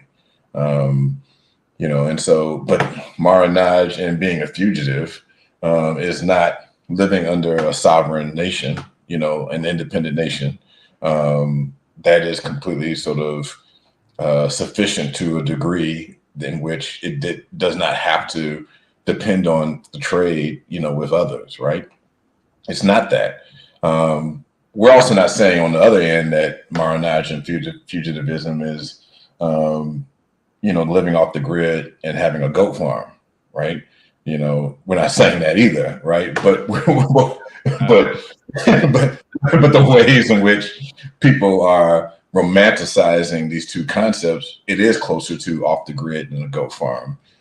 Because when you look at the weeds of actually studying quilombos and so forth, it's just littered with this, primary source information about these dynamics that indicate clearly that as long as, your imagination stayed within the territories of the colony, you were still going to be in service of the colony, right? In all these cases. And Maranaj is still in a colony. Like the mountains are not above the colony. The mountains are still the colony. Yeah. Exactly. You're not going to some other complete new territory or taking over the territory. And these are the things that we were trying to tackle. Again, not directed at, specific people, even though, there's people who are associated with, some of this literature, but it's just, it's that what we tried to do is get ourselves away from, what the data, not in a very cold way, but what the data says, right? If we're going to have an analysis, we have to kind of remove ourselves from it, right? Where does the information take us to, right? And the initial essays that Too Black conceived of never was taking any discussion to thinking about these independent free spaces in Haiti that weren't a nation. That's not where it was. But in trying to develop the book, we have to sort of think about okay, what's the goal of Black Rage? Is it an uprising or is it not? Is even an uprising even something that actually does something? Does it change any, just responding to a material condition, or does it absolutely change a material condition? These were types of things that we were running through and then trying to figure out, okay, what are examples of good or bad, so dynamics of these things. And that's sort of the outgrowth of that. So I just wanted to kind of chime in with, this isn't just like us plucking things out of nowhere. Additionally, in thinking about, structures and infrastructure, if we just think about simply the murals that are on the ground, street murals, they emerge out of DC. That's as best as we can sort of look at is DC is the first city that does one of those Black Lives Matter street murals. But, other cities began to imitate that. But we don't even think about, well, why was a mural even done on the street? I mean, murals typically are on the side of a building, right? Either as graffiti. So they can live on. Not be driven over, right? Yeah. And so, yeah, exactly. So why would you want your art driven over and all that type of stuff, right? But it's on the street because most of the infrastructure in DC is what? Federal buildings, right? They were never going to, allow, street art, official or otherwise, to deface and sort of classify, the purpose of that building. But a street, you can get rid of, you can give up a street, and that was enough. That was enough to sort of convince people to redirect their energies, and then that became enough as a tool that another mayor would pull out, and another mayor would pull out, and another group of artists going to a mayor would pull out, or another group of curators going to artists, going to mayors that would pull out as a sort of spiraling form of imitation, not really even understanding why that initial sort of thing was developed. But the role of mayors, as I think Too Black has sort of alluded to in the chapter on City on a Hill, and we technically, my name is on it, but technically we wrote the whole book. And so, the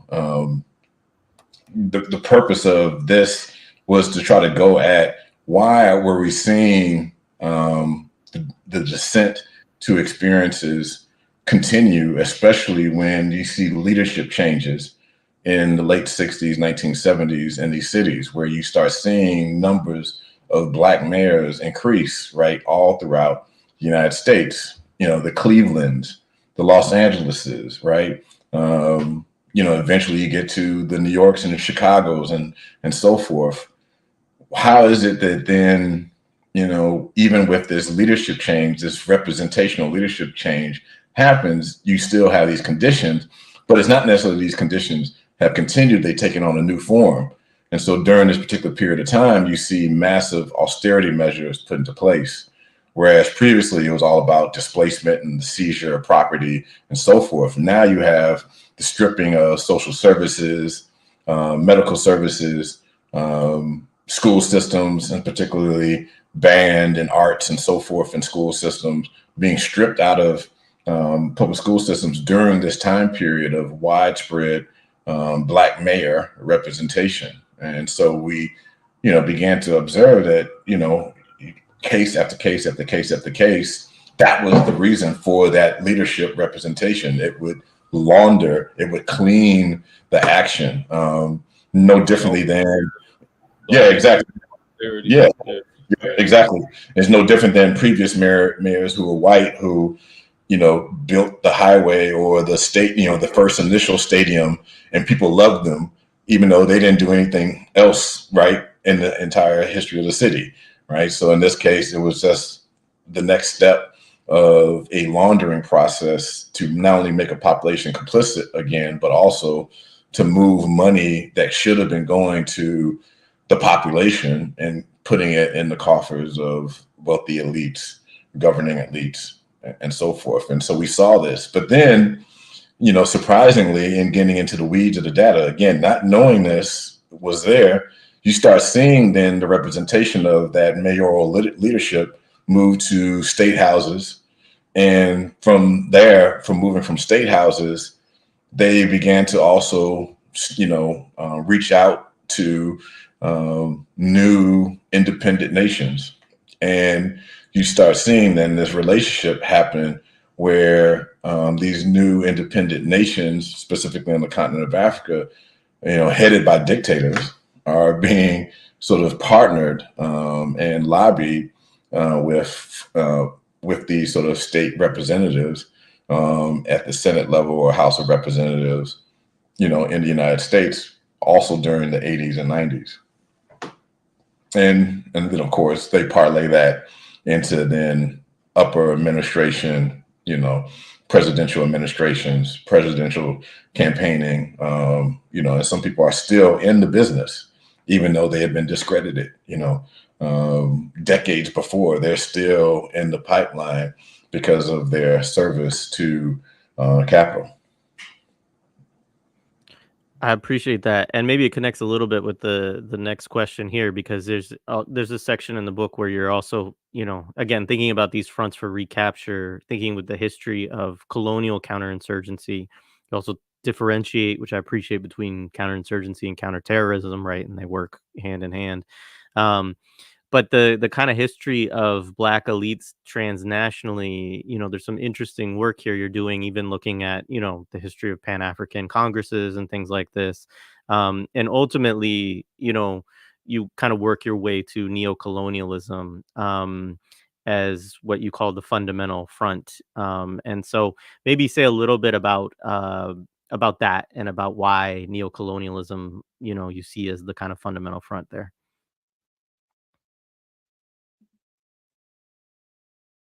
Sorry, I'm on mute.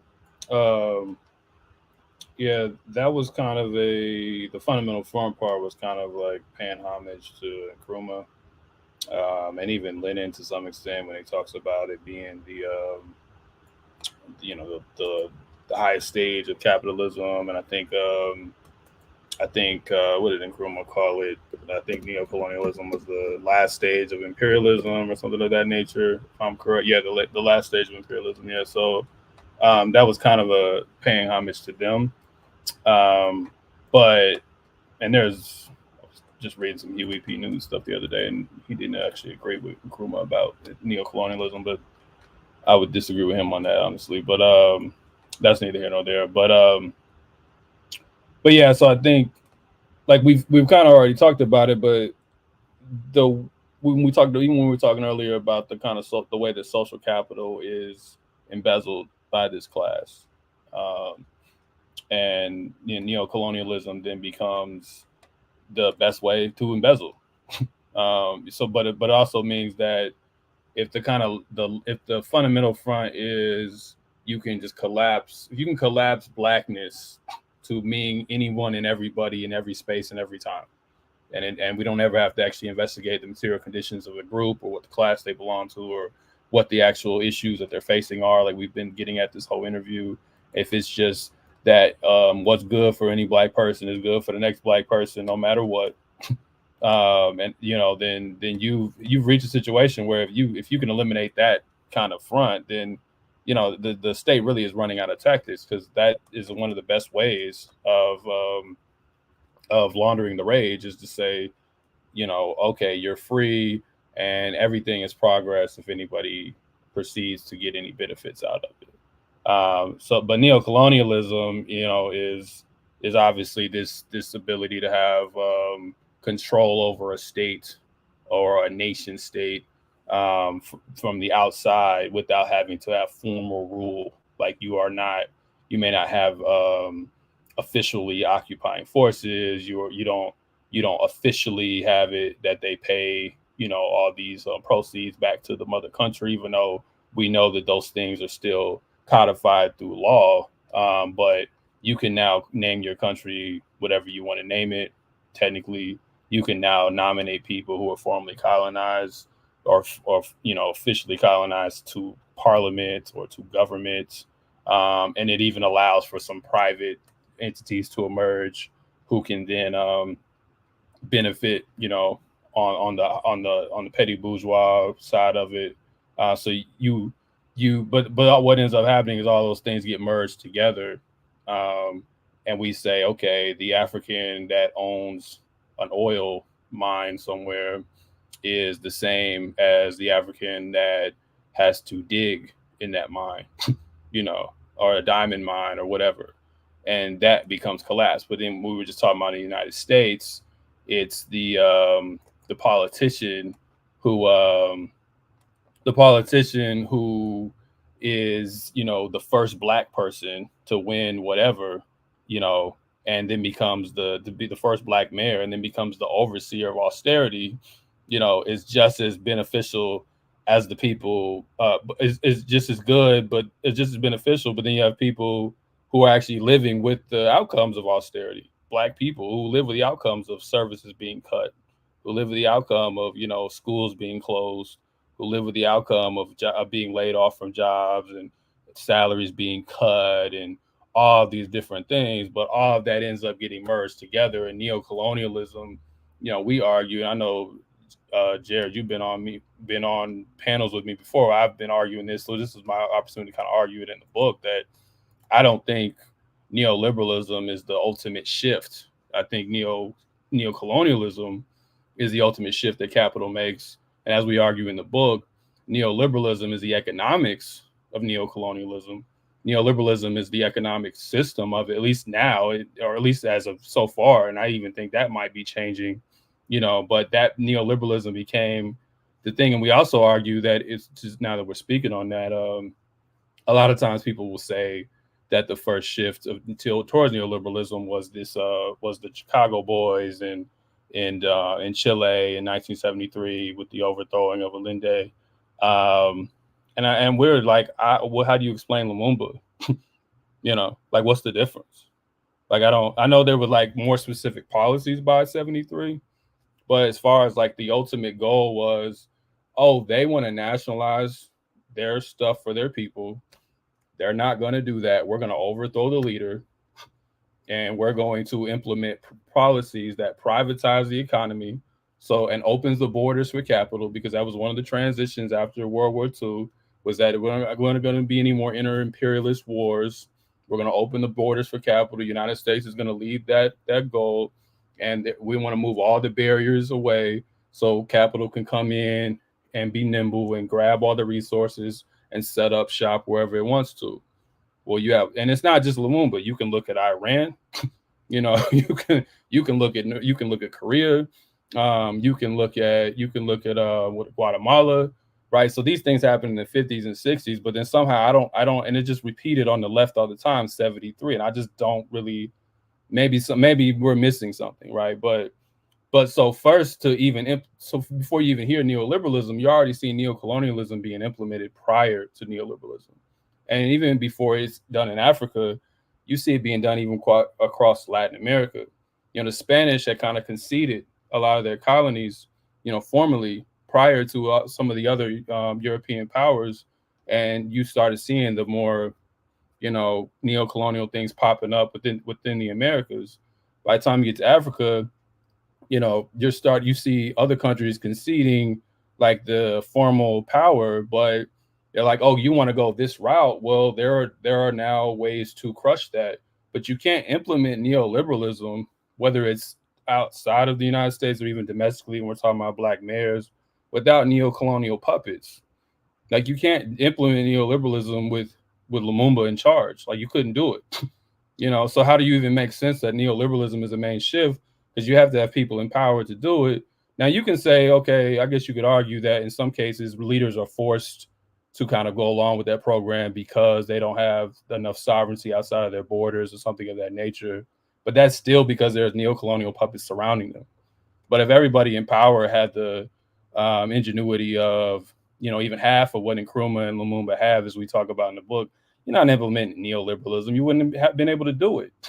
So it's like neocolonialism is not just a fundamental front as far as on the side of how we might be deceived racially or how we're confused about like what the problem is and how to attack it. And we'll get to some of that, the way blackness gets collapsed with Black Wall Street. But it's also like a fundamental front. So even if you want to deal with the so-called neoliberalism or these economic policies as privatization policies that crush and don't allow us to expand, neocolonialism and those leaders stand in the way of even getting beyond those things. So even when you see countries like China, who will at least try to draw up better deals, they're not always the best deals, but better deals than the United States may do. They still have to deal with what? Neo-colonial leaders, when they're going into Africa.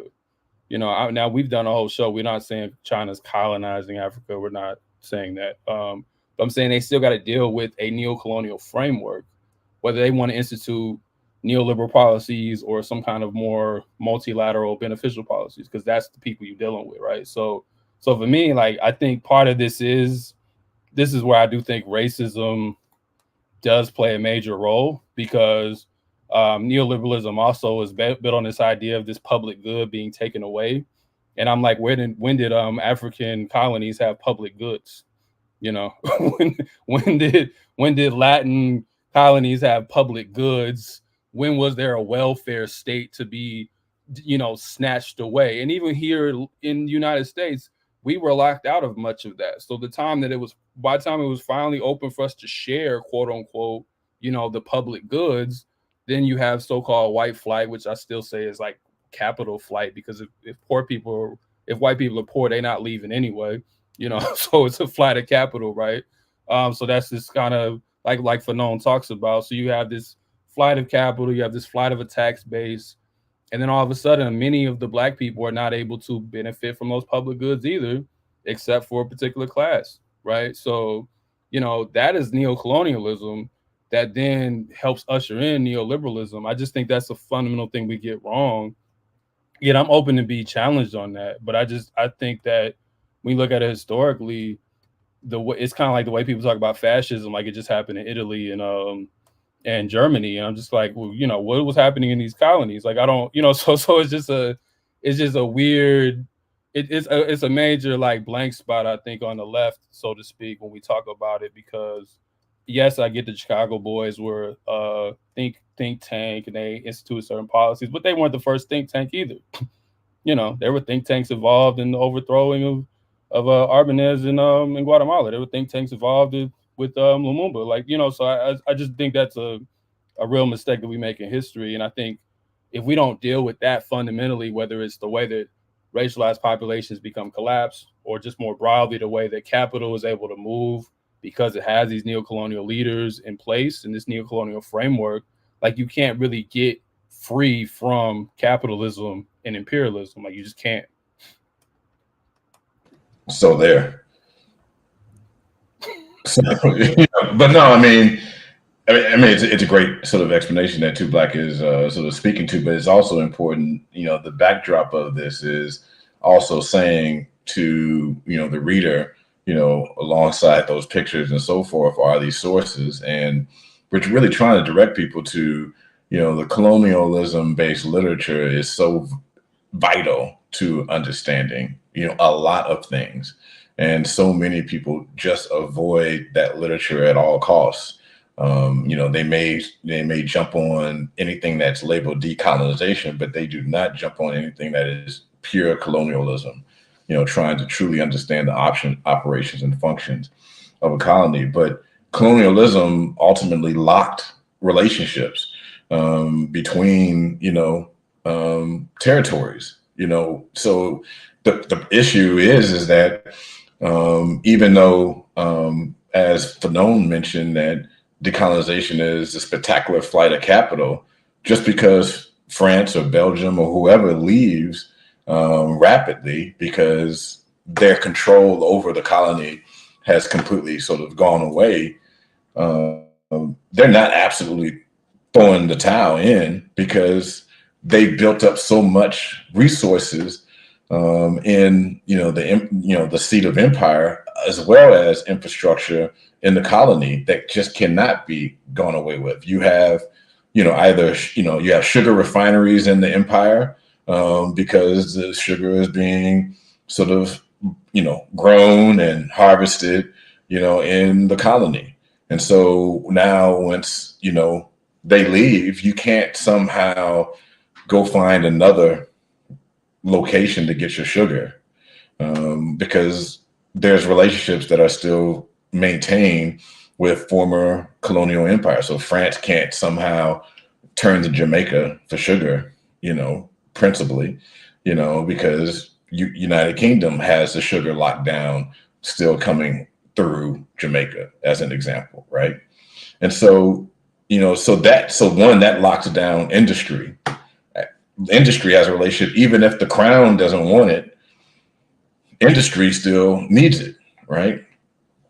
But furthermore, territory provides, an off-ramp, a place in which if you also have, even if you lost a relationship with this particular territory, you still may have a relationship to another proximate colony.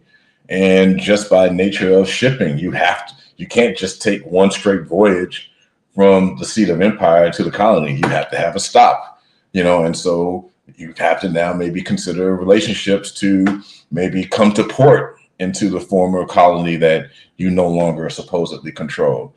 And so now all of a sudden there's a governance relationship that is maintained, because of course maritime law is a whole nother sort of, thing or structure in and of itself that includes the ports in which the ships sort of come into, separate from corporate, financing and so forth. Then you have, just the dynamic of the skills and trade of a populace. People still have to go to school to know how to do the work that of jobs that are common throughout the world. Because it's not like when a new nation appears, new types of occupations are created, right? You still have comptrollers and finance officers, and you still have police and law enforcement. You still have principals and schools and so forth. And so if you in the colony do not have a university system, you're gonna have to send your people to another university system, and what place is going to offer the university system at maybe a reduced cost? The empire, and so now there's an ongoing relationship between populations based upon social dynamics as well as educational dynamics. So these are just things that they're there, and similar to what Too Black is saying, has nothing to do with people not being able to have an alternative. It's just that the reality of the relationship is much deeper than either just imagining something different, just calling someplace different, and making one little change here and there. Like, that's insufficient. And so as long as there's still some measure of relationship or connection, you have neo-colonialism then, even if it's one small facet of a dynamic. If it is only just the ship coming into port, that's still neo-colonialism, right? But we know most cases is much more than just a ship coming to port, but you know what I mean. And so I think that it's a really important piece to sort of emphasize that colonial literature is so very important. And again, I'm saying colonial literature, right? So I'm saying that with specificity that, I'm not talking about, the decolonization-based literature. I'm not saying things that are about imagining colonialism. I mean the functioning of colonialism. If it does not tell you how sugar is being processed, you're reading the wrong literature. You can read that other literature some other particular time, but we're talking about concrete sort of operations of capital. Appreciate that a lot. So if y'all have time, I'd love to do 2 more questions. Is that cool? Yes. All right, cool. So, one, and we can point people, because I know Too Black, you've done a lot more work around this concept around this discussion. And so, for more in-depth discussion, obviously go to Black Myths podcast and other places. But there's a really great chapter in the book on Black Wall Street, kind of demystifying some of the myths that are related to it, some of the ways that it gets leveraged. For example, you talk about it as a colony, as a product of segregation, and a system built off of the oppression and impoverishment of Black masses in Tulsa, and of course in service of white capital. You write of those who embrace a Black Wall Street today as a model of Black advancement that, quote, the approach is analogous to teaching a slave how to buy their freedom from their master while never abolishing slavery as an institution, end quote. So can you just talk a little bit, either or both of you, about, these dynamics and what you're kind of, some of the things you're attending to as you're examining Black Wall Street in this section? Yeah, that was originally, I believe that was going all the way back on the Black Myths podcast. Dr. Jared Ball actually had referred that we do that, or that we investigate that. So I appreciate him for that. And then we did, and we made an episode that the myth was that Black Wall Street was self-sustaining, because there became this idea, which is not true, that there was this almost utopia that we now call Black Wall Street, which I don't even think the people that lived during the time of it called it that. So it's also an interesting, it's interesting how that happened. There's some evidence, but not really much evidence, that maybe Booker T. Washington called it Negro Black Wall Street, but even that is very highly disputed.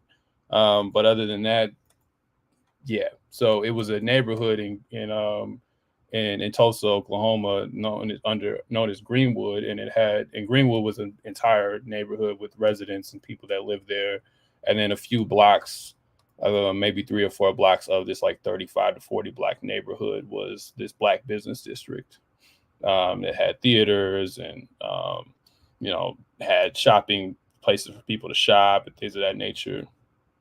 Had just had what it had, and so there became this myth that I mean there's different expressions of this myth, I think it almost becomes its own folklore, that there is this there was this place back in the day, and again and this existed before even the massacre that we often come to know about in 1921. There was this place where all these Black people had their own neighborhood and they owned, and it was all these Black businesses, and they employed all the Black people in this neighborhood, and white people got jealous and they burned it down. And that's kind of what, if you're sitting just in a random conversation at a bus stop or something, you might hear some version of that. That's no knock on them. That's just how it tends to come out. And that's just not what happened. One, like I said, it was only 3 to 4 blocks. It's actually multiple black neighborhoods in Tulsa. That was only one. It was the biggest black neighborhood in Tulsa, so it wasn't even the only black neighborhood. Greenwood, again, it was a neighborhood, so the black business district was a small part of it. It wasn't the entire area. It wasn't a city. And most of the black people that lived in that neighborhood were poor, and most of them worked for white people. All right, so this idea that we were, living somewhere, and this is one of my biggest problems with how we understand Black history anyway, is that Black people are somehow on some different track. Even when we're talking about neoliberalism, neocolonialism, part of that, I think the flaw and why people can't make that connection is because we don't think about Black and African people living within the overall world. We like to think of them somewhere else while all this enlightenment shit is happening, and then they just kind of veer in and out of it. So that just wasn't what the situation was. So what you see today is this embrace of Black Wall Street and wanting to return back to it. But just like Rasul said earlier with the Maroon colony or with the Maroon societies, Maroons, even when they're doing the best that they can, which these Black people at the time we're not knocking them, you're still in the colony. Like, you have not built a society outside of the colony. You're not taking over the colony. So why would you want to return back to something that's in a colony? I don't understand. Just fundamentally, doesn't make any sense. But you see this embrace, and we demonstrated in the book, Black Wall Street received more Google searches than it ever had in 2020 and 21. And it was one of the, going back to our original observations, it was one of the things that people talked about rebuilding in response to George Floyd. So to the quote that you read, it became this idea that if Black people can, quote unquote, get our money up, we can buy ourselves out of chokeholds. Like, that's effectively what it became. It is gross when you put it that way, but that's what it is. We have enough wealth, then the police won't mess with us anymore, because I guess since we're poor, we just deserve to be harassed. But if we have money and we can have ownership over our community, then the police will leave us alone. I think that's the logic. I don't know if some people have even thought that deeply about it. But Tulsa that's just not what it was. And then we go back to the actual story of the day, the massacre itself. Dick Rowland was the Black boy who originally that the white mob wanted to attack. But Dick Rowland was a shoe shiner working for a white employer, and he had to go somewhere else to a colored bathroom because he could not use the bathroom in the place of his employment. So he had to go across the street, get on the elevator to go to the bathroom. And there was a white woman on the elevator. She allegedly screams. No one ever quite confirms what happened there. They hear a scream. They claim he raped her. The white people, it gets around town, run downtown, and they're outside the jail and they want to lynch him. Black men come downtown twice. First time they come downtown to check to see what was going on. And they actually even offer law enforcement, like, yo, we'll protect this Black boy. They leave, they come back with more people. They get into a confrontation with the white folks. Shots go off, a few people get killed. Then the white people get really angry, and they become deputized by the state because they're actually handing guns to the white vigilantes. There was a phrase going around, grab a gun, grab a nigger. That was literally what was being said. Again, this is all in the Tulsa report. So on the massacre. And then, and then we all know the rest of the story. That's when everything gets sieged. The Black neighborhood, Greenwood, what we now call Black Wall Street, much of that gets burned down. Houses are burned down. People are killed. People put in concentration camps. They say over 300 people were died in this incident. There's still graves that need to be looked up, so I'm sure there was much more. And we also talk about how this became popularized even before 2020. That's what we mean. There was a framework. So there was, like, what was this show? Comic book. I don't know why it's slipping my mind all of a sudden. It's Weatherman. Is that what it's called? Watchmen. Watchmen. Yes. Watchmen. That's what it is. Yeah, there was right. The Watchmen. On HBO. Yeah, which was based on a comic book from the 80s. And the comic book is better, but it was based on a comic book. And there was a Watchmen. There was a talks about reparations. So That, there were different explorations into Black wealth because people were looking after the economic crisis and trying to understand what had happened to Black wealth there. And then there was also this buy Black stuff that I was already emerging prior to 2020. And then Black Wall Street, everybody just kind of collapses around Black Wall Street as their way of pushing that agenda. Like Black Wall Street becomes like the ultimate symbol for the state to push the agenda. So you see even the Biden administration talking about we want to recreate Black Wall Street. You see Black capitalists talking about Black Wall Street. You see philanthropy talking about like Black Wall Street becomes this symbol, and it never was what they say it was. So it's just like, and it became a way to push Black capitalism on the Black people. And I mean, locally, even in Indianapolis, when you go to events, like, this is what's used. You have people who call their name, they name their businesses Black Wall Street. You even have you have a Tulsa real estate fund, even though I know there was some fraud or accusations of fraud going on there. But I'm saying everyone is like pulling on this memory of something that never existed. So we call it laundering a massacre, because really the massacre happened in response to actual Black resistance. It wasn't about Black capitalism. They didn't burn the shit down because of that. That was probably part of their envy or part of their jealousy. But it was because Black men went downtown with guns and was trying to defend them against white vigilantes. That's the audacity of that was much worse than anything else. And even if, and lastly, because I could go off on this for days, but lastly, to your original question, to recreate it is just to recreate the same colonial setup. So you have a small Black business class that benefits from segregation, and they benefit. And they're like, how do you benefit from segregation? They benefit in a sense materially. I'm not talking about all the other things materially, because you have a monopoly on a consumer base that isn't allowed to be anywhere else at this time. So Black people have to shop with you. They can't go nowhere else, So that's why you had the quote unquote independent Black businesses that weren't really independent. So to recreate this so-called business class, you would have to literally recreate segregation, because that's the only reason that they were able to build up, was because they had a monopoly on a market. Like, when you just look at it like on a hard, just rational capitalist, that's what it was. So that's why we see Black businesses diminishing, actually, even though there's been a rise of it. They've been diminishing. And we know Dr. Ball's work about, I think it's like 0.3% of all receipts Black businesses make up. And it's probably worse than that now, because that was a few years ago. They've been diminishing because capitalism leads towards monopoly, and Black businesses never have had as much capital or as many connections to compete in the general market. So they get pushed out, bought out, they can't compete. So more and more, as the Black business thing has actually been rising, this is why we call it a front. It's like, as that trend has been going on, even if you care about Black businesses, they've been falling off. Even if you go back to like the 90s, they were in better shape than they are today, right? Because Black businesses can't survive in an open market of capitalism within the way things are structured. Even if you believe in capitalism, they can't survive. So it's just like, the only way to go back to that would literally be to create formal segregation.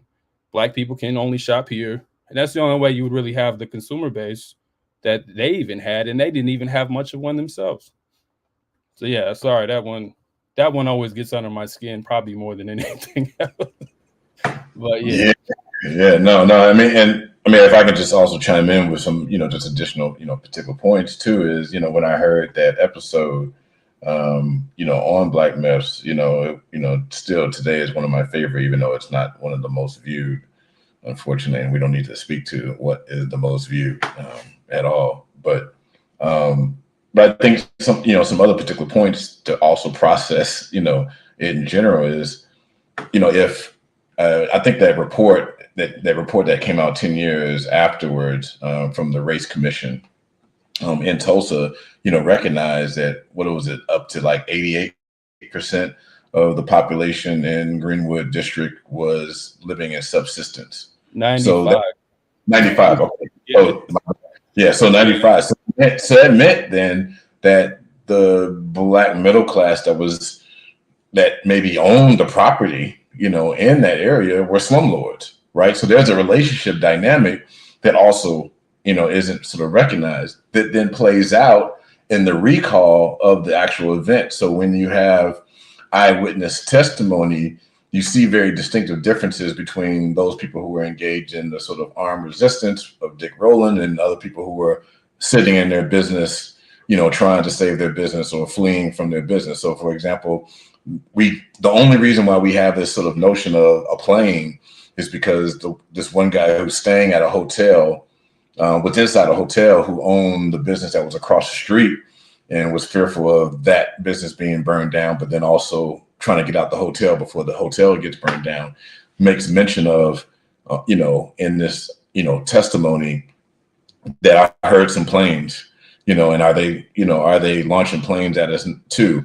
And so people who may have had contact with that primary source, embellish then on a notion as if the plane was dropping bombs. We have no evidence of bombs being dropped, right? We have evidence of gunshots being fired from the planes, but no evidence of bombs being fired at all. Again, going to primary sources, we also have a sense that not only in terms of the armed struggle that sort of, was engaged in it, really Boley, Oklahoma, and Muskogee, Oklahoma, were the two more prosperous Black communities that Booker T. Washington actually visited. He did not go to Tulsa and specifically Greenwood. He went to visit Boley and Muskogee and commented on in like the Tulsa Star. I remember there was the history. There was Oklahoma had attempted to have all these independent Black cities, or not independent, exactly, but these Black semi-independent Black cities within Oklahoma. Exactly. Like that experiment was prior to even what we understand as Tulsa, which wasn't that, right? Right. Well, go ahead. Exactly. And we also have to recognize that some of those autonomous cities were also in some of the schemes tied to indigenous property theft. If, in the year that we're recognizing, that movie Killers of the Flower Moon, and people becoming more aware of that's happening literally at the exact same time. Like that is happening it starts a couple years beforehand and it continues throughout this particular period of time. So we're talking about capitalists seizing property and exploiting property. We're talking about a range of people who were doing this in relationship to this theft. But specifically, Boley and Muskogee were the more prosperous locations and predominantly Black. And not only was there this sort of adverse response to the veterans, trying to secure Dick Rowland.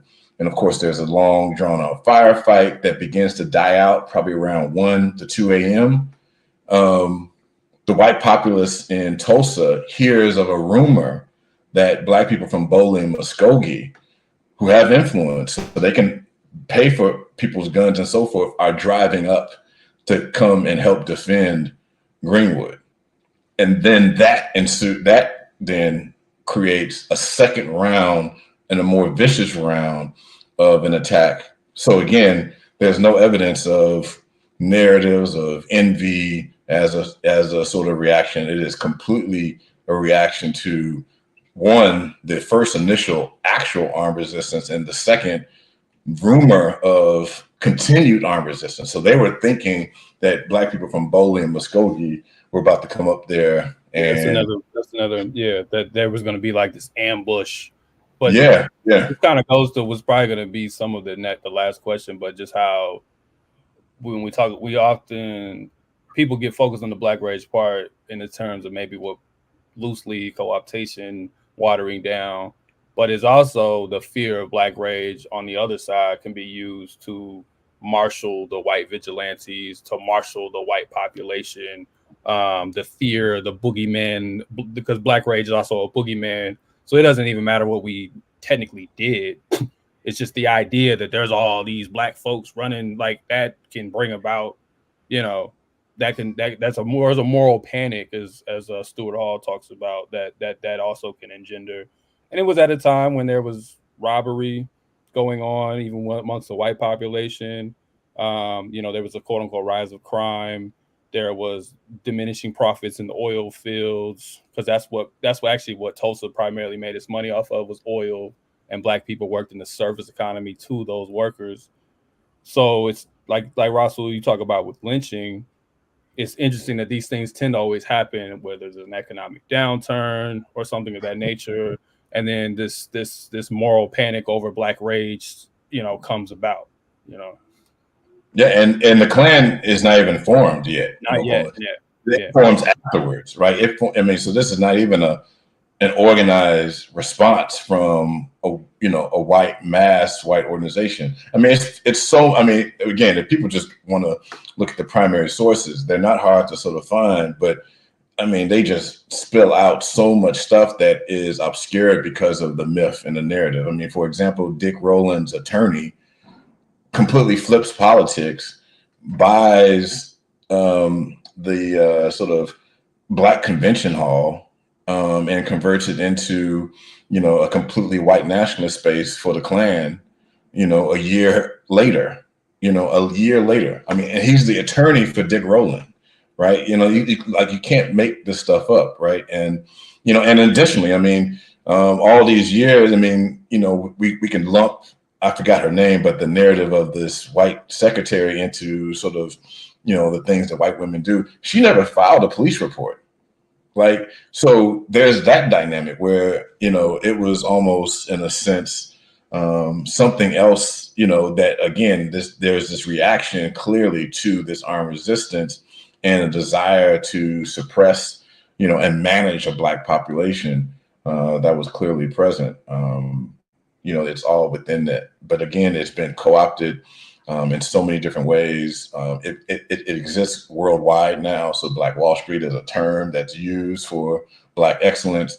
In terms of the word too, the local population actually called their area Magic City.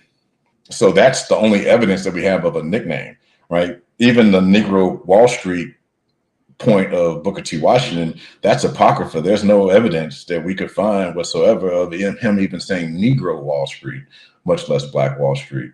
It's hearsay from someone else that said they heard it. Yeah. And one of the few sort of Black neighborhood areas that have the name Black Wall Street is on the other end of the contiguous United States. So it's in North Carolina and, in Durham, the high T, area that had a nickname of Black Wall Street and called that in the time period of, the heyday of that particular period. But yeah, I mean, it just, the more you look, this is probably the reason why Two Blacks gets angered, and I guess by nature of a virus, myself as well, because the more you keep going into the information without even putting up an effort, you just keep coming across more and more information that just counters the narratives. I mean, it's not that hard to have a better understanding of this particular episode of in history. I appreciate that, and maybe that's another book topic for you all after this one, is to do a deep dive of all the primary sources and even a study of then the idea of Black Wall Street, right? And how then does that get promoted and disseminated? And anyway, fascinating. So yeah, we do have to get close to kind of wrapping up. I appreciate all this time. I know the audience has some questions too, but we're probably not gonna get to those today. But I appreciate folks' engagement in the chat and everything. But I do want to make time to give you a few moments to close out. But before we do that, to also just talk a little bit about white rage. We mentioned it earlier, white violence. You talk about how white violence, as opposed to Black rage, is managed, directed, or stoked. That's a quote. I think it's well stated. There's definitely, there's this chapter on Dylan Roof, and you could talk about some of the dynamics there. One thing that I thought was really interesting in it was also this discussion within it, of like all of these.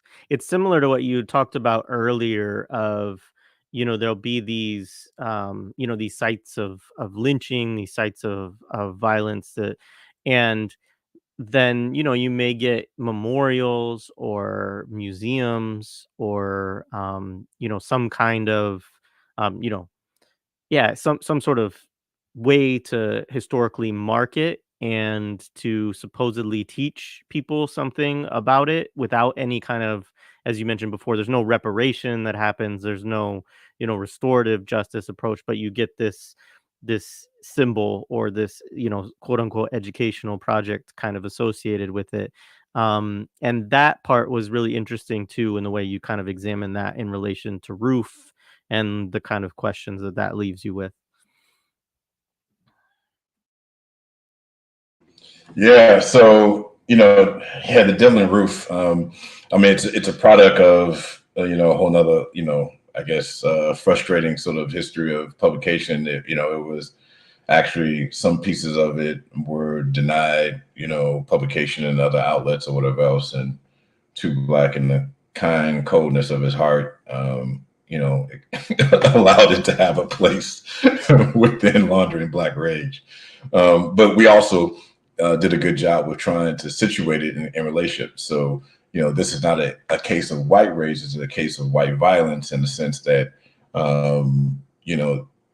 he has this sort of record of encounters with various levels of law enforcement prior to June 2015, when he goes to, Emmanuel Church and shoots up, kills 9 people, right? Where like in February 2015, he goes to a mall and he's arrested for a misdemeanor charge for drug possession, of opioid, while also sort of harassing the employees of, I guess, of a prescription drug, probably like a CVS place within the mall area. And he's banned for a year from going to the mall, right? And then March 2015, he's investigated for loitering at a public park, but this is the second time he's also there loitering. The police who go in and investigate, quote unquote investigating. So at the particular moment, not a follow-up investigation later, but at that particular moment, asked him to open up his trunk, and he has like 6 magazines for an AR-15 and a grip for an AR-15 in the trunk of his car. No charges, nothing, right? April 2015, he violates the mall ban. He returns back to the mall. He was arrested, but then released, no charges, and just banned for another 3 years of going to the mall, right? And then, of course, in June 2015, this is when, he shoots up the place, right? But then there's these two different dynamics. At the federal level, he's charged with 12 counts of hate crime under the 33 overall charges. But at the state level, there's no hate crime. It's just simple murder with a firearm charge, right? For 9 counts of murder. That's it, So there's this distinction in place between the 2 charges at the 2 levels. But then we have this sort of that's what happens where it's okayed or had been passed. He had been on the radar, clearly, of, law enforcement. But then we have this other sort of laundering of a massacre in another way, where we're laundering white violence, where we see then he travels over a year period to various sites that are tied to, Black history in some particular way. He goes to plantations of different types. So, just to list them so that people have this sense of it, right? So Boone Hall Plantation and Gardens, he goes there 3 times. August 2014, December 2014, and June 2015. He goes to Angel Oak Tree in February 2015. He goes to Daniel Island in April 2015. He goes to Elmwood Cemetery in May 2015. Goes to Finley Park in May 2015. Kensington Plantation in May 2015. Goes to Magnolia Plantation and Gardens in April 2015. McLeod Plantation, April 2015. He goes to the Museum and Library of Confederate History twice, April, and then May 2015. He goes to Sullivan Island twice, February 2015, and then March 2015. And then here's the kicker. He goes to Emmanuel African Methodist Episcopal Church 4 times, February, April, and May, and then June, of course, when he does the shooting in 2015. and then he is stopped at a red light in, I think, Selby, North Carolina, or Shelby, North Carolina, heading to Nashville to potentially go up and shoot probably the Civil Rights Museum in Memphis, and then go to Nashville, right? And so he has this long period of clearly buying tickets, being on camera at some of these particular properties multiple times. And as people can sort of see still on the internet, some of his images dressed in the way he does dress, very outwardly. Remember, he has, in some cases, the jacket with the apartheid South African, Rhodesian flag on it, and so forth. And so there's this sort of notion that these places somehow can wash away our sins by by experiencing them. We can travel to these places, and somehow not only does it clean us of the history that is present, because instead of dealing with the issue, we have now this museum, right?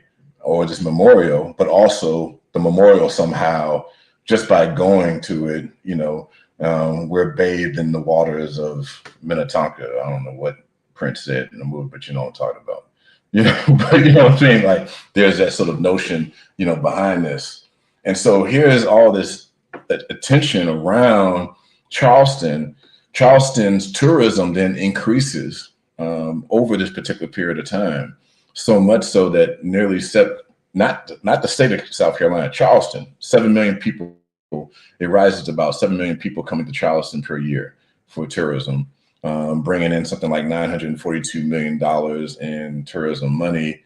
They're able then to leverage this attention to then fund a $75 million International African American Museum that's now in Charleston, that opened in 2023 last year. And so, it's an ongoing thing. If we can think about it, if we can also think about the details of Truth and Reconciliation Commissions and what were their roles within this.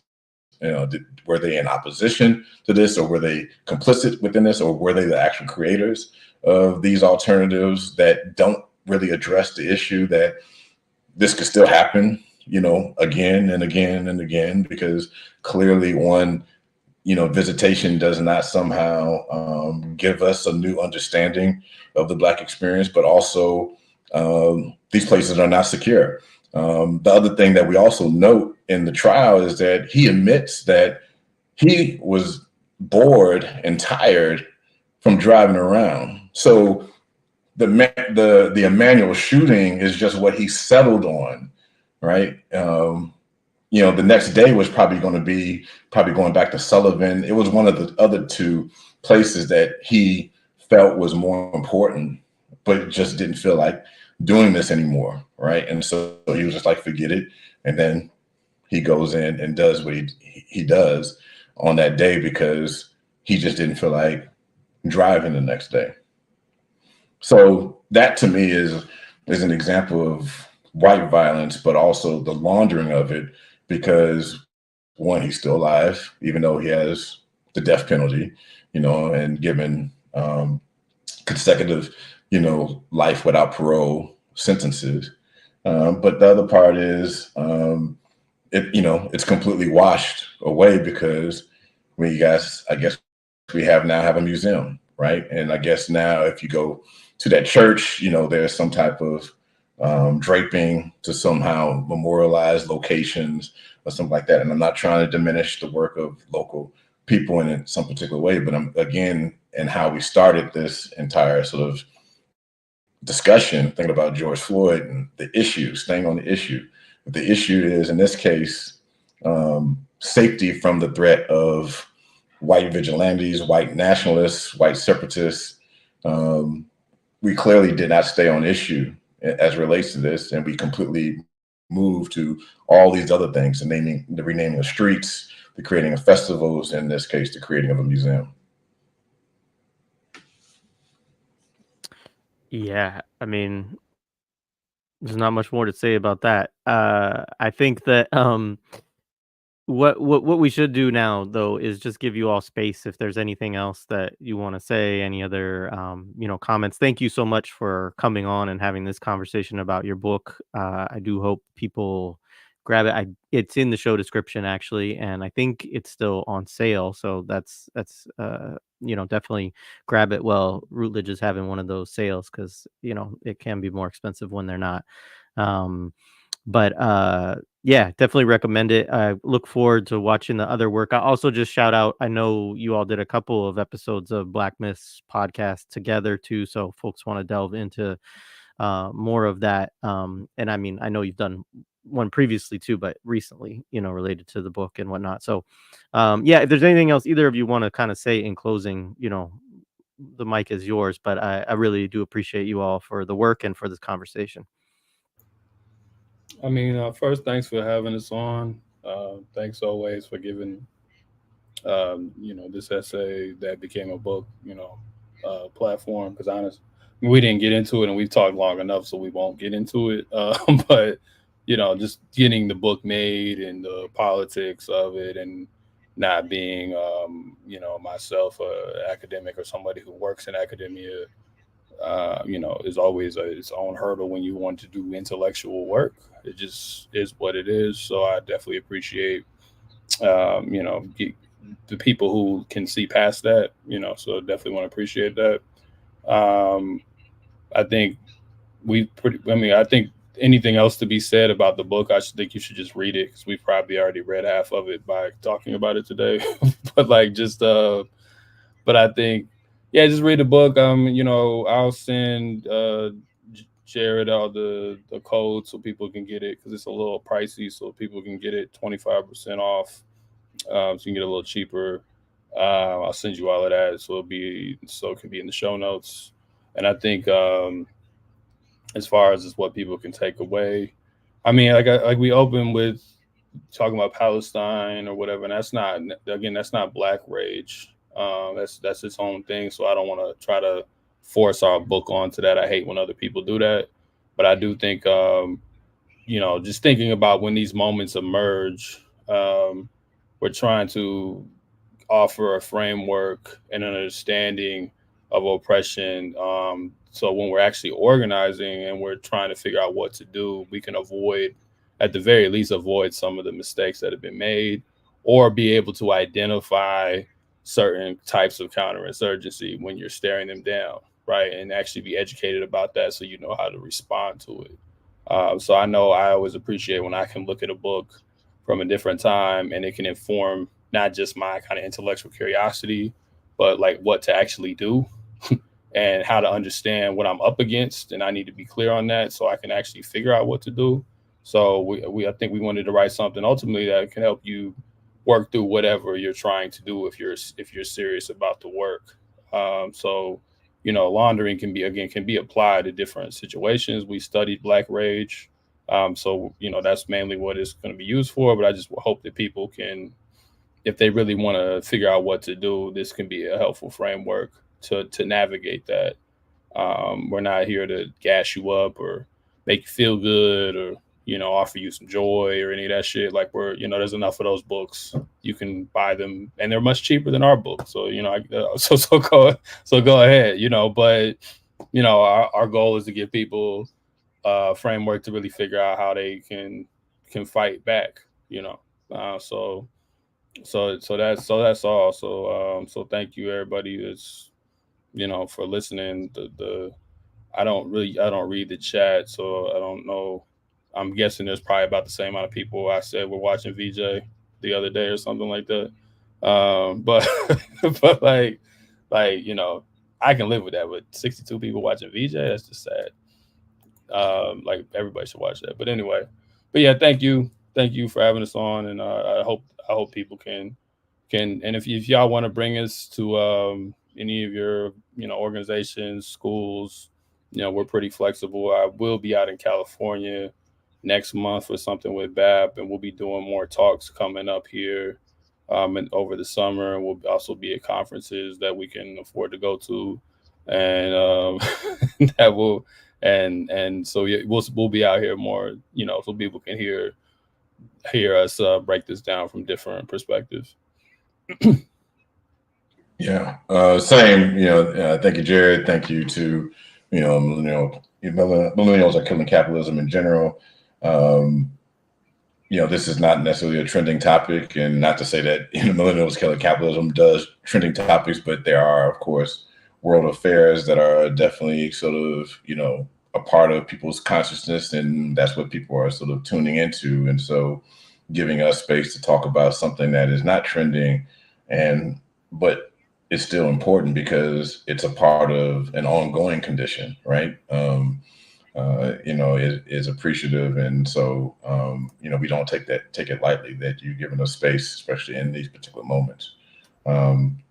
But it is also important just so that, people sort of recognize that, please, as you look through the book, see it as a resource, right? So there's the text, there are the images, and there are the references. Look through them. Follow up with your own sort of curiosity to go further with ways to understand our conditions. Appreciate it. Awesome. Well, thank you both. I appreciate it. I just say quickly, we do have another live stream this evening at 7:30 p.m. We're going to be talking with organizers and activists who've been a part of encampments and occupations, about tactics, strategies, etc. So hopefully that will also be useful to folks. But I do want to underscore too, just something that you said. I mean,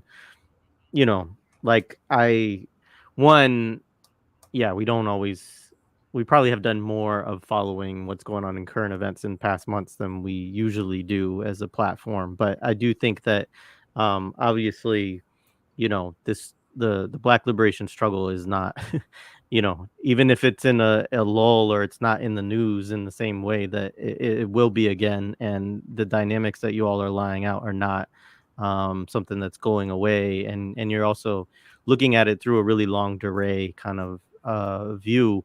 And also, to the note of counterinsurgency, there is this, we didn't go into it as much just for time's sake, but there's a great chapter too where you go through a lot of different examples and histories of counterinsurgency and counterterrorism. So there's a lot for all kinds of struggles, as well as specific to the Black liberation struggle too. So anyway, appreciate you both. Thank you so much. I'm going to get us out of here now.